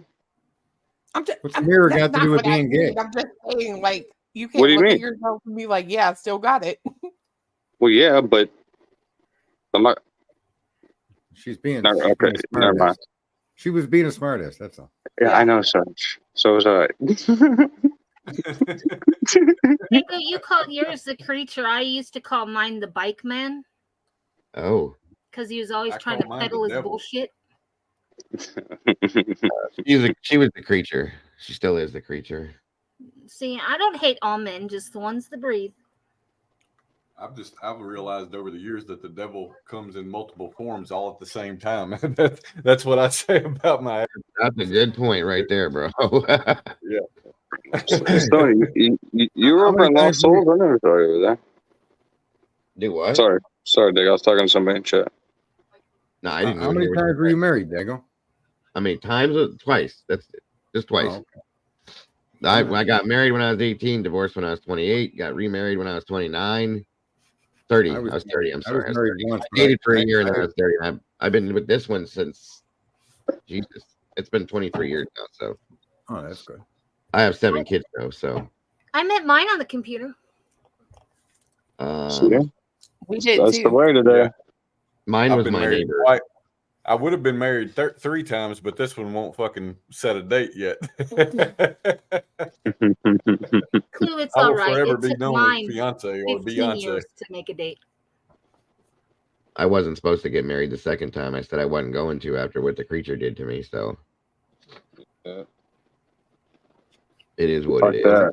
I I've was never been married. Mine was bad luck, I think, because of all people to marry, that the woman I married was a woman that famous movie where the house landed on her. That bitch didn't die. She found me and married me. Then we must have been married to sisters, bro. I forgot I was married to the same one. And I had the male version of it. How do you survive a house landing on you? I don't know. Oh, okay, sorry. Yeah, I miss being over in Lost Souls. We used to go over there too, Dago, right? A couple times. I still do. The last time I was over there was like 2 a.m. So I miss Scarlet. it's pretty. Who is awesome. it? I can't deal with the fucking mods though, dude. Lost Souls. Oh, I've never been. Yeah, they were talking about you being over there. Yeah, I That's know. the first time I was over there the other night. Listen. I'd rather walk away than fucking, blow up on somebody's channel. That's my fucking motto. Oh, I got you. But yeah, I fucking love Scarlet. Well, I got to say that, I mean, I've been on a lot of different channels, but I think this one is probably the most fun that I've come to, honestly. Fuck yeah, man. I never laughed so hard anywhere. These two are hilarious, but going back and forth. I love it. Absolutely love it. In fairness Hell to yeah. everybody, right? Like we laugh a lot of times, but I don't think either of us have laughed as hard as we have tonight. And it ain't because of us. Y'all have talked more than we have, and that shit is great. I fucking love it. I have loved tonight. It's been fun as hell. Yeah, it's been a Fucking good. Willie, man. And you guys just started you guys just started going to other channels and having panels too, right? You guys haven't been. Yeah, since fucking defective dickhead decided. Yeah, to that's one thing he's done. pay attention to each other a little more. Right? Fuck yeah. That's the only thing he's done good is bringing some of us together. Yeah. No, Yeah. I will give him credit for He's probably mad as shit over that too. He's like, fuck. She doesn't want to give him credit for that, but I will give him credit for making us all pay attention a little more to each other, because I know I don't even do this shit. This is her thing, but she sits and does research and whatnot all the time, and she doesn't have time to pay attention to other stuff.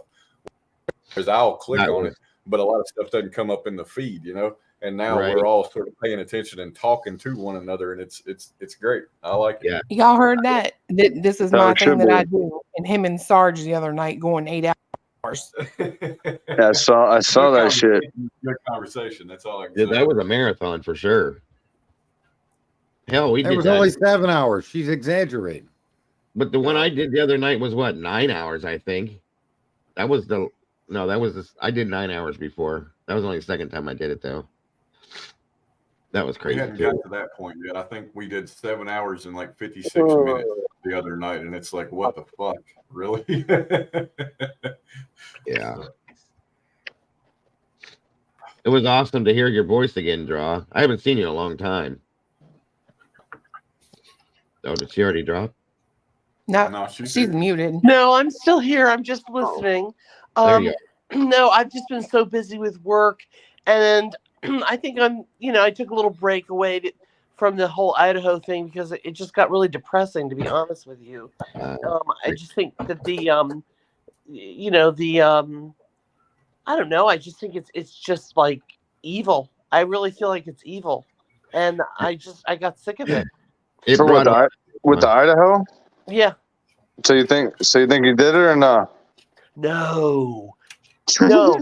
I think the whole process of law enforcement and the fraternities and the university, I think the whole thing is diabolical, and I don't mean spiritually diabolical, just it's nasty. And I think that they framed this and I think it's just wrong. I think it's wrong, and it got me down, to be honest with you guys. It really got me down. Because I just think I've had like 3. I'm not gonna lie. I've had like 3 really real like nightmares where I was like locked up, had to say goodbye to my kid, like like the whole works and shit, and it felt so fucking real. And I was so thankful to wake up, and it like affected me for like 2 or 3 hours afterwards. But since this case like came about 3 times, I've had nightmares like this. And it's a fucking bad feeling. I can't imagine like if you didn't do this being in there right now. Holy shit! I think this case has changed the true crime community completely, and it has brought the most drama I've ever seen on anything ever. I thought Kylie Rodney was going to be bad. See, I thought this was normal, Dago, because this is my introduction to this shit. But then when you told me it's not always like this, I was like, oh, what the fuck's going on? This is my first taste of it whatsoever outside of watching like 30 fucking 7 seasons of Snapped in a marathon. But like this is literally the first taste of it I've had, and I can't believe that's why the whole defective one thing sort of just got under my skin so fucking bad. Is it's like, why are you starting shit with people that are just talking? You know? Exactly. Yeah. And that's what I was trying to explain to him when he kept saying, you know, fucking whatever his stupid ass was saying to me, is he was the second guy I ever spoke to on here, because it was on T-Rev's channel. And like, you know, I had a conversation with him and I was on, you know, thinking he was guilty side and shit. But then, like I said, when the PCA came out and I changed my opinion and shit, I wasn't allowed to say anything then. Everywhere I went, it was a fucking problem if I said anything rather than, you know, he was guilty. But then I left for 4 months, came back, and then everybody was saying he was innocent. I'm like, what the fuck happened? When I was here, I couldn't say nothing. You know, crock of shit. Yeah. Sorry, no, it really has polarized the community. There's, you know, for sure. But I think the frustrating thing for me is that some of the really kind of like friendships that I had with some content creators that are former law enforcement, I mean, really caused us to have a rift because they did not want me to have my opinion.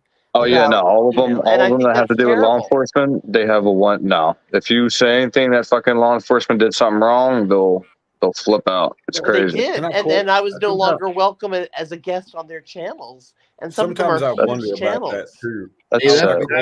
I think the underlying issue is that both sides don't understand and hold an equal value innocent until proven guilty. That's the difference. I mean, I can reasonably read that PCA, and I could see how people could easily agree that this is most likely the killer of those young women and that young man. I agree. I can see people coming to that conclusion without any further digging into it, and then stick to it. I don't object to people doing that, but they're very hard to engage in a meaningful conversation because the other stuff really doesn't matter. They don't want to. And it's so at that point there shouldn't be any conversation. If your goal isn't to understand innocent until proven guilty, that means everybody arrested is innocent. Well, hold on.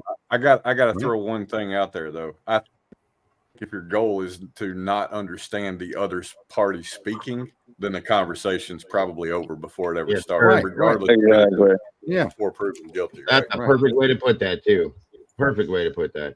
Yeah.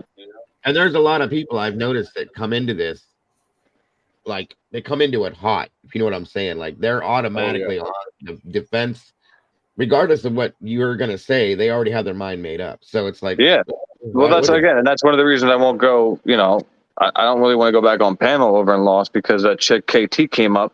I tried to have just a normal debate, you know, innocent and guilty and shit. And then she started getting personal. So like once, you know, they can't answer a question because obviously you back them into a corner, then they start throwing personal attacks and shit out. And I just don't know, like, what the fuck does that do? Why not just have a different opinion and let's move on? You know, like people take it still cool. Reason. I don't know why people take it personal. It doesn't affect us. It's not us that it has anything to do with us. So why are you taking that so personal when you're not affected? Yeah, it's not my fucking fault. You know, there's this kind of evidence. Call them and bitch.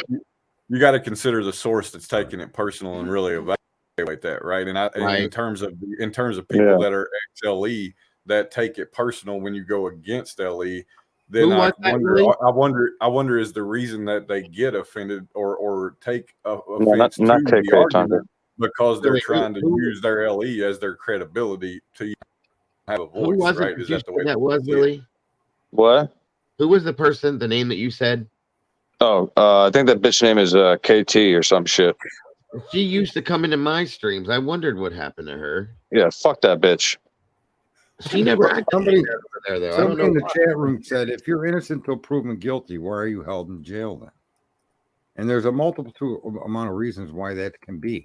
Not every charge that's issued to an American is somebody being held in jail until they go to court. If you're a flight risk, they'll hold you with bail. Right. The severity of the crime is also another very large contributing factor They want to ensure that you show up for your court dates. Right. Yeah. So there's legitimate reasons why the jail will hold you to a trial. And in most cases, though, it isn't. If you're arrested for burglary, you don't sit in jail for 9 months waiting to go to trial, unless you're a flight risk. And usually people that do that are people that have gotten bail and then broke it, or released on their own recognizance, and they don't go back up. Hey, have a great night, Draw.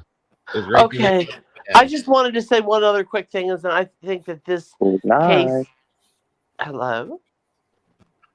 I think that this case has been completely tainted and polarized by the legacy media, and it just really, I have really lost faith in Main Street or mainstream, whatever I call it, legacy media. Yeah. I feel like they propelled a narrative that I don't know if they're being paid to propel forward about the absolute bizarre weirdo-ness of this alleged murderer, Brian Kohberger, but they completely destroyed this young man in every way, shape, or form, including the way he looks, the way he smiles, the way he this, the way he that.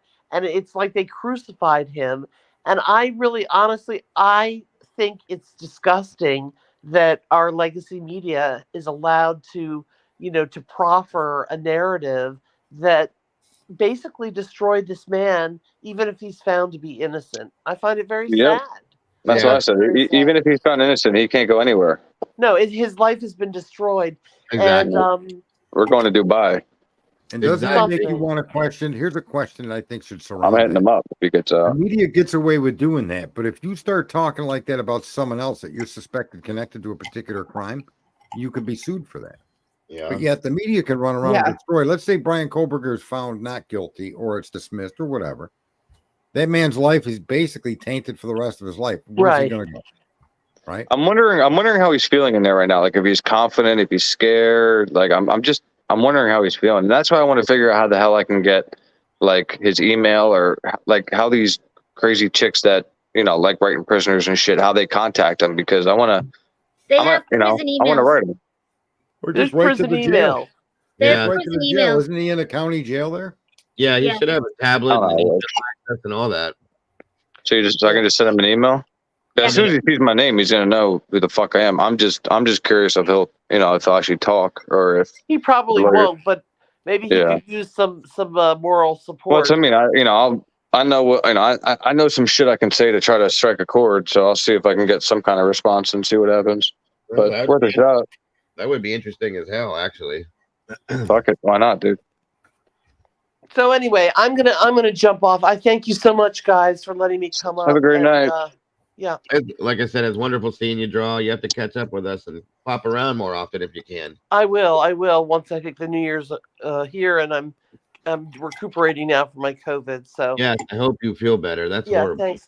Happy Christmas to everybody. You too. Okay. You too. Thank you. Have a good Christmas. Okay, bye. Dago? Yes, ma'am. You know that I'm a U of I alumnus, right? Yes, ma'am. I will say till the day I die, that entire town is corrupt. It's not just the cops or whatever. You're not the first person that oh shit.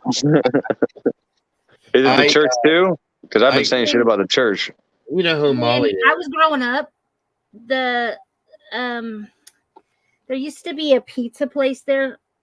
I don't know if it's still there, but it was rumored to be part of the mob because that one and the one down in Lewiston were supposed to be connected and owned by the same family, so to speak. Yeah, okay. But I mean, it was just, that town is just messed up. Yeah, Molly said that the same thing. She said that, and it's not. She said it wasn't just that town. It's a lot of the different places in the state. There's a lot of different things that go on that are different than what you would see in other states. So yes. Well, I think drug and sex trafficking, though, is around all of our college campuses. And I think if this had any way to tie to that, their interest in keeping that hidden would be to protect all colleges all across the country, not just themselves, But I firmly think that drug cartels and sex trafficking is surrounding all of our kids at college. Oh yeah, That's yeah. where they derive most of their revenue. That's how many kids die of overdose every year. The state that I live in is huge for that. Huge. Well, that area in Washington and Idaho, it's outrageous. Anywhere though, I think the thing that's being kept quiet that really should be a main topic is that drug infestation and that criminality surrounding those campuses is a business for these sex traffickers and these drug cartels. And parents, I don't think, have any understanding of what goes or what's in the community where they're sending their kid. They look at the dorm room, they look at the college, they look at the labs, but what's really in that community? Yeah, but it's everywhere. I mean, if tons and tons of fentanyl are coming over the border and all these immigrants and shit, it's going to be everywhere. So that's what I'm saying. It is everywhere, and you can't hide from it now. People are not aware of that. There's never really been that discussion publicly. Look how these fucking look how these fucking Ivy League school presidents are acting and shit with all this, hate and anti-Semitism bullshit, and they're all stepping down and whatever. Like true colors are starting to come out. It's colleges, they hide it. I used to go party at the Ohio State University on the weekends all the time. And I know what it's like. Okay. It's not changed. If anything, it's gotten worse. And is that it right there? Yeah. The schools cover it up so that, people don't look down on the school, but it happens everywhere. It doesn't, it doesn't pick somebody and go, okay, this is where we're going to be this time. It's everywhere. It doesn't matter. And that's the problem. It needs to be put out in the open instead of hiding. Yeah, there's just so many kids that like you're sending your kid to a university like that, and you may be putting them in danger. And that's not what you're counting on. You're counting on your kid getting an education and going forward and having a great life. And look at the propensity of them but there's an awful lot of tragedy that surrounds these campuses all over the country. It isn't just Idaho. And it may not be the severity of the Koberger case, but it is drug overdoses and serious injuries and kids quitting school. And there's emotional problems that come from all of this. So I don't know. It's a serious issue that nationwide needs to be pointed out and addressed, because if parents were aware of that, they probably would be a lot more involved in paying attention to what goes on. In fairness, though, right? Not limiting it to just universities and campuses. I mean, it's a problem, like you said, nationwide, and it's not just limited with universities and schools. So I do kind of at times check myself and go, why would I expect it to be any different at a university than out in the real world? That's where it starts. I mean, the 38-year-old hobo on the street was 19 once doing drugs, right? Yeah. So my point is that those institutions are targeted by those crime cartels. That group of that age class is targeted, folks. It isn't an accident. I mean, we were all more willing to do and experiment and do stuff when we were young. They're the perfect right market for criminality to infest. Not because the kids are criminal, but just because they're inexperienced in life, and we all go through this, right? Yeah. But it's taken on a life of its own. It's massive now. It isn't people smoking weed behind the building anymore. Exactly. Right. I have two nieces that died from overdoses. Both fentanyl. It's bad. One was meth, one was coke. I mean, it's a huge issue. But like in the Spokane, Coeur d'Alene area, there's so many mountains. Do you guys know how many rolling labs there are? No. That they find just in the woods. Oh yeah, we had that problem here too, a lot actually. They used to do that with stills too, remember? Yeah. Yeah, but all the fentanyl comes from Mexico, and they get it from China. Like they're over there fucking shoveling that shit with like backhoes and stuff, and like it's a couple grains of that shit will kill us. So you know what's funny? It's insane. It's kind of a perverted kind of funny, but that's kind of what the Western world did to the Chinese with opium. Yeah. So I guess the thing that I'm noticing a lot more. Well, we flood the streets with this shit so we can bust people. That's the problem. Well, there's a lot of comparison to past history, and that's what's kind of sad is no one's ever learned from it. We just keep repeating it. It gets worse and worse each time you repeat it. It gets worse and worse, right? That's a good point. Yeah, I mean, they even said that we bought the cocaine. We were buying cocaine from Colombia, and then we were flooding the streets with it. Well, just to make arrests. Like, how is it that poppy fields that are primarily grown in Afghanistan were being guarded by our troops and not hit with Roundup? no, it's all money. It's all It's crazy world. What Rock Chalk just said, that just happened here last week. Somebody was paying with cash in a grocery store, not that far from where I'm at right now, and exchanged. I think it was like a $10 or $20 bill or something, and ended up overdosing on fentanyl. Jesus Christ! No lie. It happened in the Kilburger case, didn't it? That one girl, Emma, and her boyfriend get arrested for it. Where'd that go? We don't hear that about any of that anymore. The charges were dropped and they were released. You tell me why. Because they claimed they had the wrong jurisdiction, but that's insanity. Then why did the people in Pennsylvania arrest Koberger? That wasn't the jurisdiction the crime took place in. Why? So why? In other words, if you got custody of these people, the reason they give for letting them go is ridiculous. All they had to do was put them in a car and drive them across the county line to the next district where they should have been charged and brought them there. But they didn't do that. They dismissed the case. Yeah, I gotta agree with. I missed the whole context of the point or the comment, but Leon 1010's. I think it was Leon 10. Somebody said, "Yeah, not every Scottish Rite Freemason is corrupt." Right. And I can 100% vouch for that because there's one in my family. So I can vouch for that. Right. Well, my wife, that's she has two brothers who are Freemasons. That boy and girl got nothing. There's been nothing and no follow-up, no stories, anything about that young girl and her boyfriend getting freed after being accused of committing murder with drugs. No, they've conveniently disappeared. You haven't seen or heard nothing about them. Nope. That is true. And it was so weird because her DUI charge disappeared. Everything disappeared. Everything was wiped and they're gone. That's strange to me. I'm sorry, because that's what is that considered negligent homicide? Is that what that? Well, yeah, they were charged with as relates to a drug sale. Yeah. So that's considered. So they sold drugs, that person OD'd and died, and you could be held accountable for that, right? If there's a clear line connecting you to the drug sale, then you can be held and charged. The only way that I can imagine that would be cleared typically would be if you, for some reason, can't prove that the drugs came from you. But if they arrested him, or they rat. Or they rat. Yeah. But isn't that done through the trial process? It isn't done at the level it was done at. Well, what I meant, other than flipping on somebody else, was other than the other way around. But that just blew my mind. That blew my mind. I remember the day that we found that out. I can understand charges being dismissed for a valid reason, but their argument was because it was not within their jurisdiction. Yeah, that's an insane argument. It isn't their argument isn't we're dropping the charges because these people didn't sell them the drugs or because this guy died. Very much. Right? That's not why they did it. They did it because their argument is it was outside their jurisdiction to arrest them.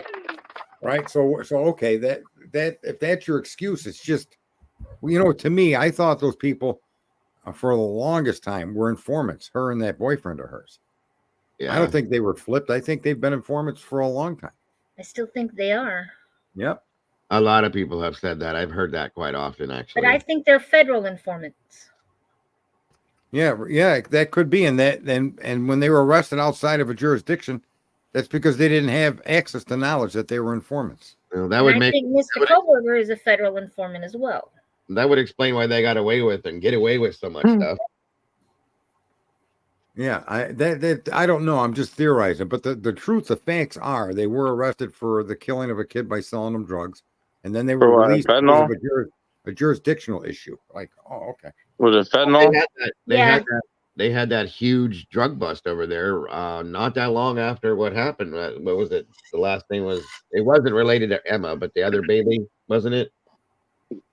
People needed to go back to crack. Oh, none of them were good. Well, hey, man, those crackheads running around the fucking neighborhood for 10, 20 years, fixing cars, playing basketball and shit. Now you hit that shit one time, they're dead from this fentanyl shit. Oh. I mean, when you got the thing, over around here, it was really, really bad because the pain pill thing around here the script writer doctors were like, it was insane. So everybody rolled from that to the fentanyl because it was cheaper. So you have no idea how many Fuck that. overdoses. They have people Well, they that start with the Perk 30s. That's where it starts. It starts from the Percocet that they get from the fucking big pharma, and then they can't afford that anymore, and then they go to the heroin, fentanyl, and well, it whatever was else comes out. Percocet and Vicodin was what it was here. It was bad. Even the small ones, it was really bad. And you could walk into a doctor's office and be like, "Oh, doc, I got a hang now. Here's a script for this, and here's a script for that, and have a great day." That's how it worked. Well, And it was Lucia, it was No. the Quad Cities Drug Task Force.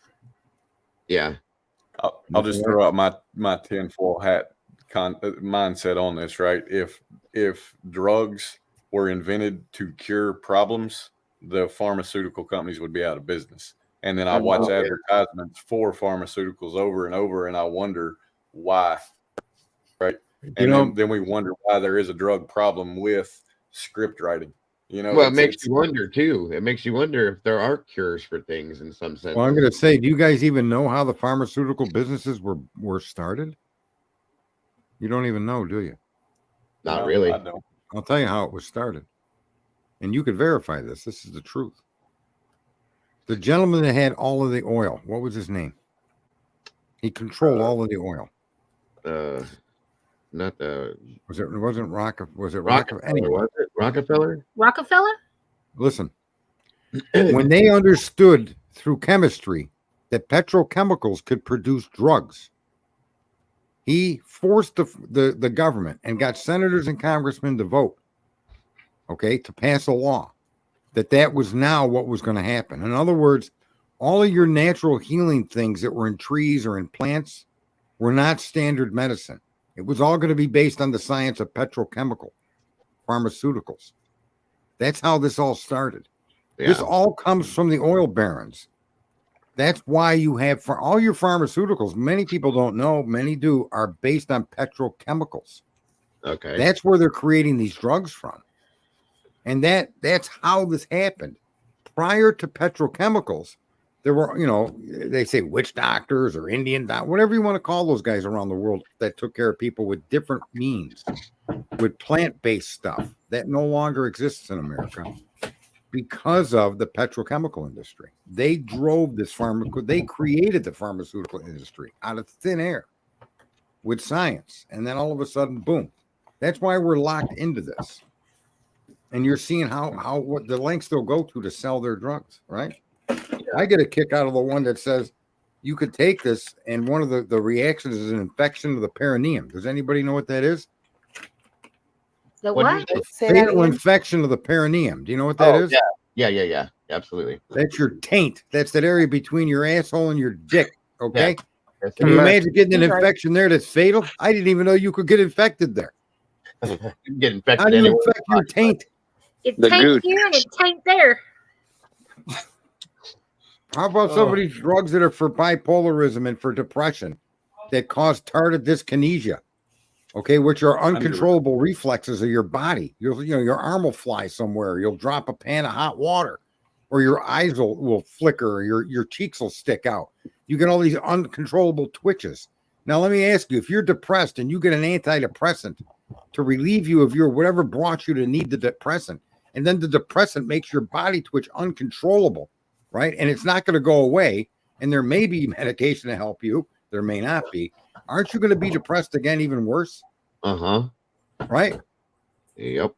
Imagine you're depressed from a divorce or a passing of a kid, and they start giving you these drugs, and then you get these uncontrollable twitches that make you look like a freak. Talk about being depressed. Right. Yeah, fuck those side effects. Well, that's why I said I want to. I know this sounds like a conspiracy, but it's hard to believe with how much money that big pharma makes. It makes me believe that it's very possible, when I've heard this, that there are cures for certain diseases that are out there that they don't want to. Absolutely. Because dude, listen, if me and you found a cure for cancer tonight, okay, like you think we get some kind of Nobel Peace Prize or something, we'd be dead by tomorrow morning. Yeah. I think they already have it. End of story. Well, I know. I'm saying if we found another or something, with cancer, I know they passed away. Absolutely. Absolutely. Look at all the people that have come up with hybrids that run off of water in their car and shit, and they just boom, fucking wind up missing. Anything that messes with the oil company, big pharma, you don't mess around with that shit, man. They'll come and get your ass. Just like HIV or AIDS, there's people that have money per se that for some reason don't seem to have it anymore. That have. Well, you know what's fucked? We'll hand out thousands and thousands of Narcan to whoever the fuck wants it in every city, but we'll charge thousands and thousands of dollars for insulin. My twins, they're both definitely allergic to bee stings, and they had EpiPens. Yeah, and they went from like $60 to $1,500. Okay, bullshit. Who the hell can afford? I mean, they dropped back down, but they're still like $700. Who the hell can afford that for a life-saving device? Exactly, and then the thing fucking expires, but yet, like I said, they'll hand out Narcan like it's candy, and then obviously, who the fuck's going to be afraid about overdosing if you're with somebody and they could just Narcan you back to life? Like, what the fuck? Yep, and you can. We live in a crazy time. There's no doubt about it, man. Working in the back of the ambulances and stuff. I've seen people get Narcan 10 to 15 different times, and they just keep doing it again and again and again and again. Same people. Yeah. It blows my mind. So then, that's what I mean. So how the fuck is that? Like why would they stop? They have no reason to stop. Well, because you can. Yeah, right. Because you can. That's what I said. The Narcan it's a good thing, but it's a bad thing because it promotes the drug use. You know what I mean? Exactly. That's and then they hand out needles and fucking tie-offs and what else? There's spoons and. Do you know they have sites where you? Yeah, they give them a fucking stall and everything, dude. Yeah. That's insane to me. Like what the? That is insane to me. Come on over, sit down, do your drugs. You'll be safe. Don't worry about it. Dude, in Oregon, you can do anything. You can smoke ketamine in the middle of the fucking road now if you want. Like they don't give a shit over there. Yep. Is it Oregon? I forget where the fuck it was, but yeah. Eat mushrooms, do whatever the fuck you want. Absolutely. I think we're gonna have to wrap the party up, guys. We got a long drive tomorrow. Yeah, I'm tired as piss. It's only 2 a.m. No big deal. Yeah, and when he says we got a long drive, he means I have a long drive. Where you guys headed to? We're going to my parents' house in Virginia. Yeah. Oh, okay. Hopefully the weather's good for you. I mean, I don't see any snow anywhere, but hopefully you guys have a good weather, good trip with the weather and all that. Yeah, it was snowing. Absolutely. They had some snow, but I think it's gone. But we're on the lake, so I hope it's not too cold so I can do some fishing. Right. There you go. Yeah. I got it, Heather. I don't know, but my computer, I swear, it just said titty fishing. 55 here for Christmas, so that's ridiculous to me. Ohio is so bipolar with its weather; it's insane. You're not getting snow? 70 here. No, we're not getting no snow. Oh, no, same with me. I'm up in New York. We're not getting snow. We normally do. We don't get it that often anymore. It's crazy. Crock of shit. It's not snowing in New York. That's crazy. I live in the snow belt. They call it it's the snow belt. I mean, I was thinking this. I live not far from a Great Lake, man. We used to get whaled with snow, but for the last same here. 15 years or more, it hasn't happened. Yeah, like we got some last year, I think, but it's like every 5 years now. It's ridiculous.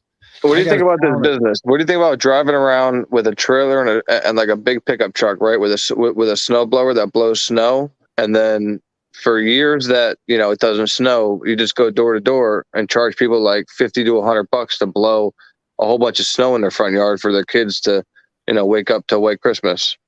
It's a good idea. Where are you gonna get snow at? What do you mean? No, you wouldn't get people to pay enough money for the expense and fuel and the big diesel. I don't fucking know, dude. I'm just saying, if somebody came to my door and I can give my kids a white Christmas in the morning and be the only one on the block, Well, they blow snow at fucking ski resorts. Where do they get the snow from? That's what I was going to say. You could get a portable version of that thing and just pull up to somebody's yard and give them a white Christmas. That would be actually kind of a good idea. That's a good idea. Yeah. You know what I mean? I might have to charge a lot, though, But those rich, rich fuckers they'll pay some money. Right. I got a good friend. He's got an elephant that the rich pay to bring to their weddings, and it's crazy. Right. So there is a market for everything. You're right on that. There you go. Yes, sir. I'm going to leave you guys with a joke, and then I'm going to be gone till after Christmas. You ready? All right. Well, these two guys are out in the woods hunting, and one of them collapses. And his friend's looking, and he's not breathing. His eyes are all glazed over. So he gets all nervous. He pulls out his phone and calls 911 emergency. And they answer the phone, and he's like, my friend is dead. My friend is dead. What can I do? And the operator says, calm down, sir. Calm down. First, let's make sure he's dead. So the guy says, okay. He sets the phone down. He runs over to his friend. The operator hears a gunshot. The guy turns around, runs back, picks up his phone. He says, okay, he's dead. Now what? Oh my God. That's a dark joke. I do have a curiosity question, right? So this is for all three of you, right? Dago, Yes. Beyonce, and Willie. If you went camping, right, Mhm. and you woke up and your asshole was like sore, would you tell anyone? No. Do you want to go camping? I knew that one. I'm not going to answer that because my guns would be drawn. I didn't hear what you said. I heard ass, and that was it. Yeah. I said, there you go. if you woke up or if you went camping, right, and you woke up and your asshole was sore, would you tell anyone? No. You're fucked up, Clue. You want to go Do you camping? want to go camping? I knew that was coming. Nope. Y'all are sick. You guys are All right, nuts. y'all. I'm hopping down. Great Everyone be stream. good. Have a good holiday. Drive safe. Everybody, yeah, have a good holiday. Yeah. Happy Merry Kwanzaa. Christmas and You too, thank y'all bro. for coming up here. I'll probably be out here sometime tomorrow somewhere. So, All right, sound good. Good night, uh, everybody. have a good night, Willie. See you, Good chat. night. Merry Christmas. I'm sneaking out too. Happy like Kwanzaa. Becky. Everybody, yes. Tomboy, Willie, Sarge, you guys, Clue, Night, and y'all. Beyonce. Thank you guys for having me over here and for sharing the stream with my community as well. Of And course. your people, it was a lot of fun. This was a blast tonight. I really enjoyed this. We'll have to do this again, 100%. Maybe we'll do it the other way. Excuse me. Sorry again. And all the everybody that jumped in from my side of things, thank you guys so very much. Appreciate you guys more than you know. Everybody, you guys are all awesome. Don't forget to love yourselves, love each other, folks. Don't change a thing about yourselves because you are the beautiful people. And once again, Clue, thank you so much. Guys, be safe on your trip and have a wonderful holiday. Thank you. Absolutely. Merry Christmas, everybody. Bye. Bye-bye. Peace out, folks.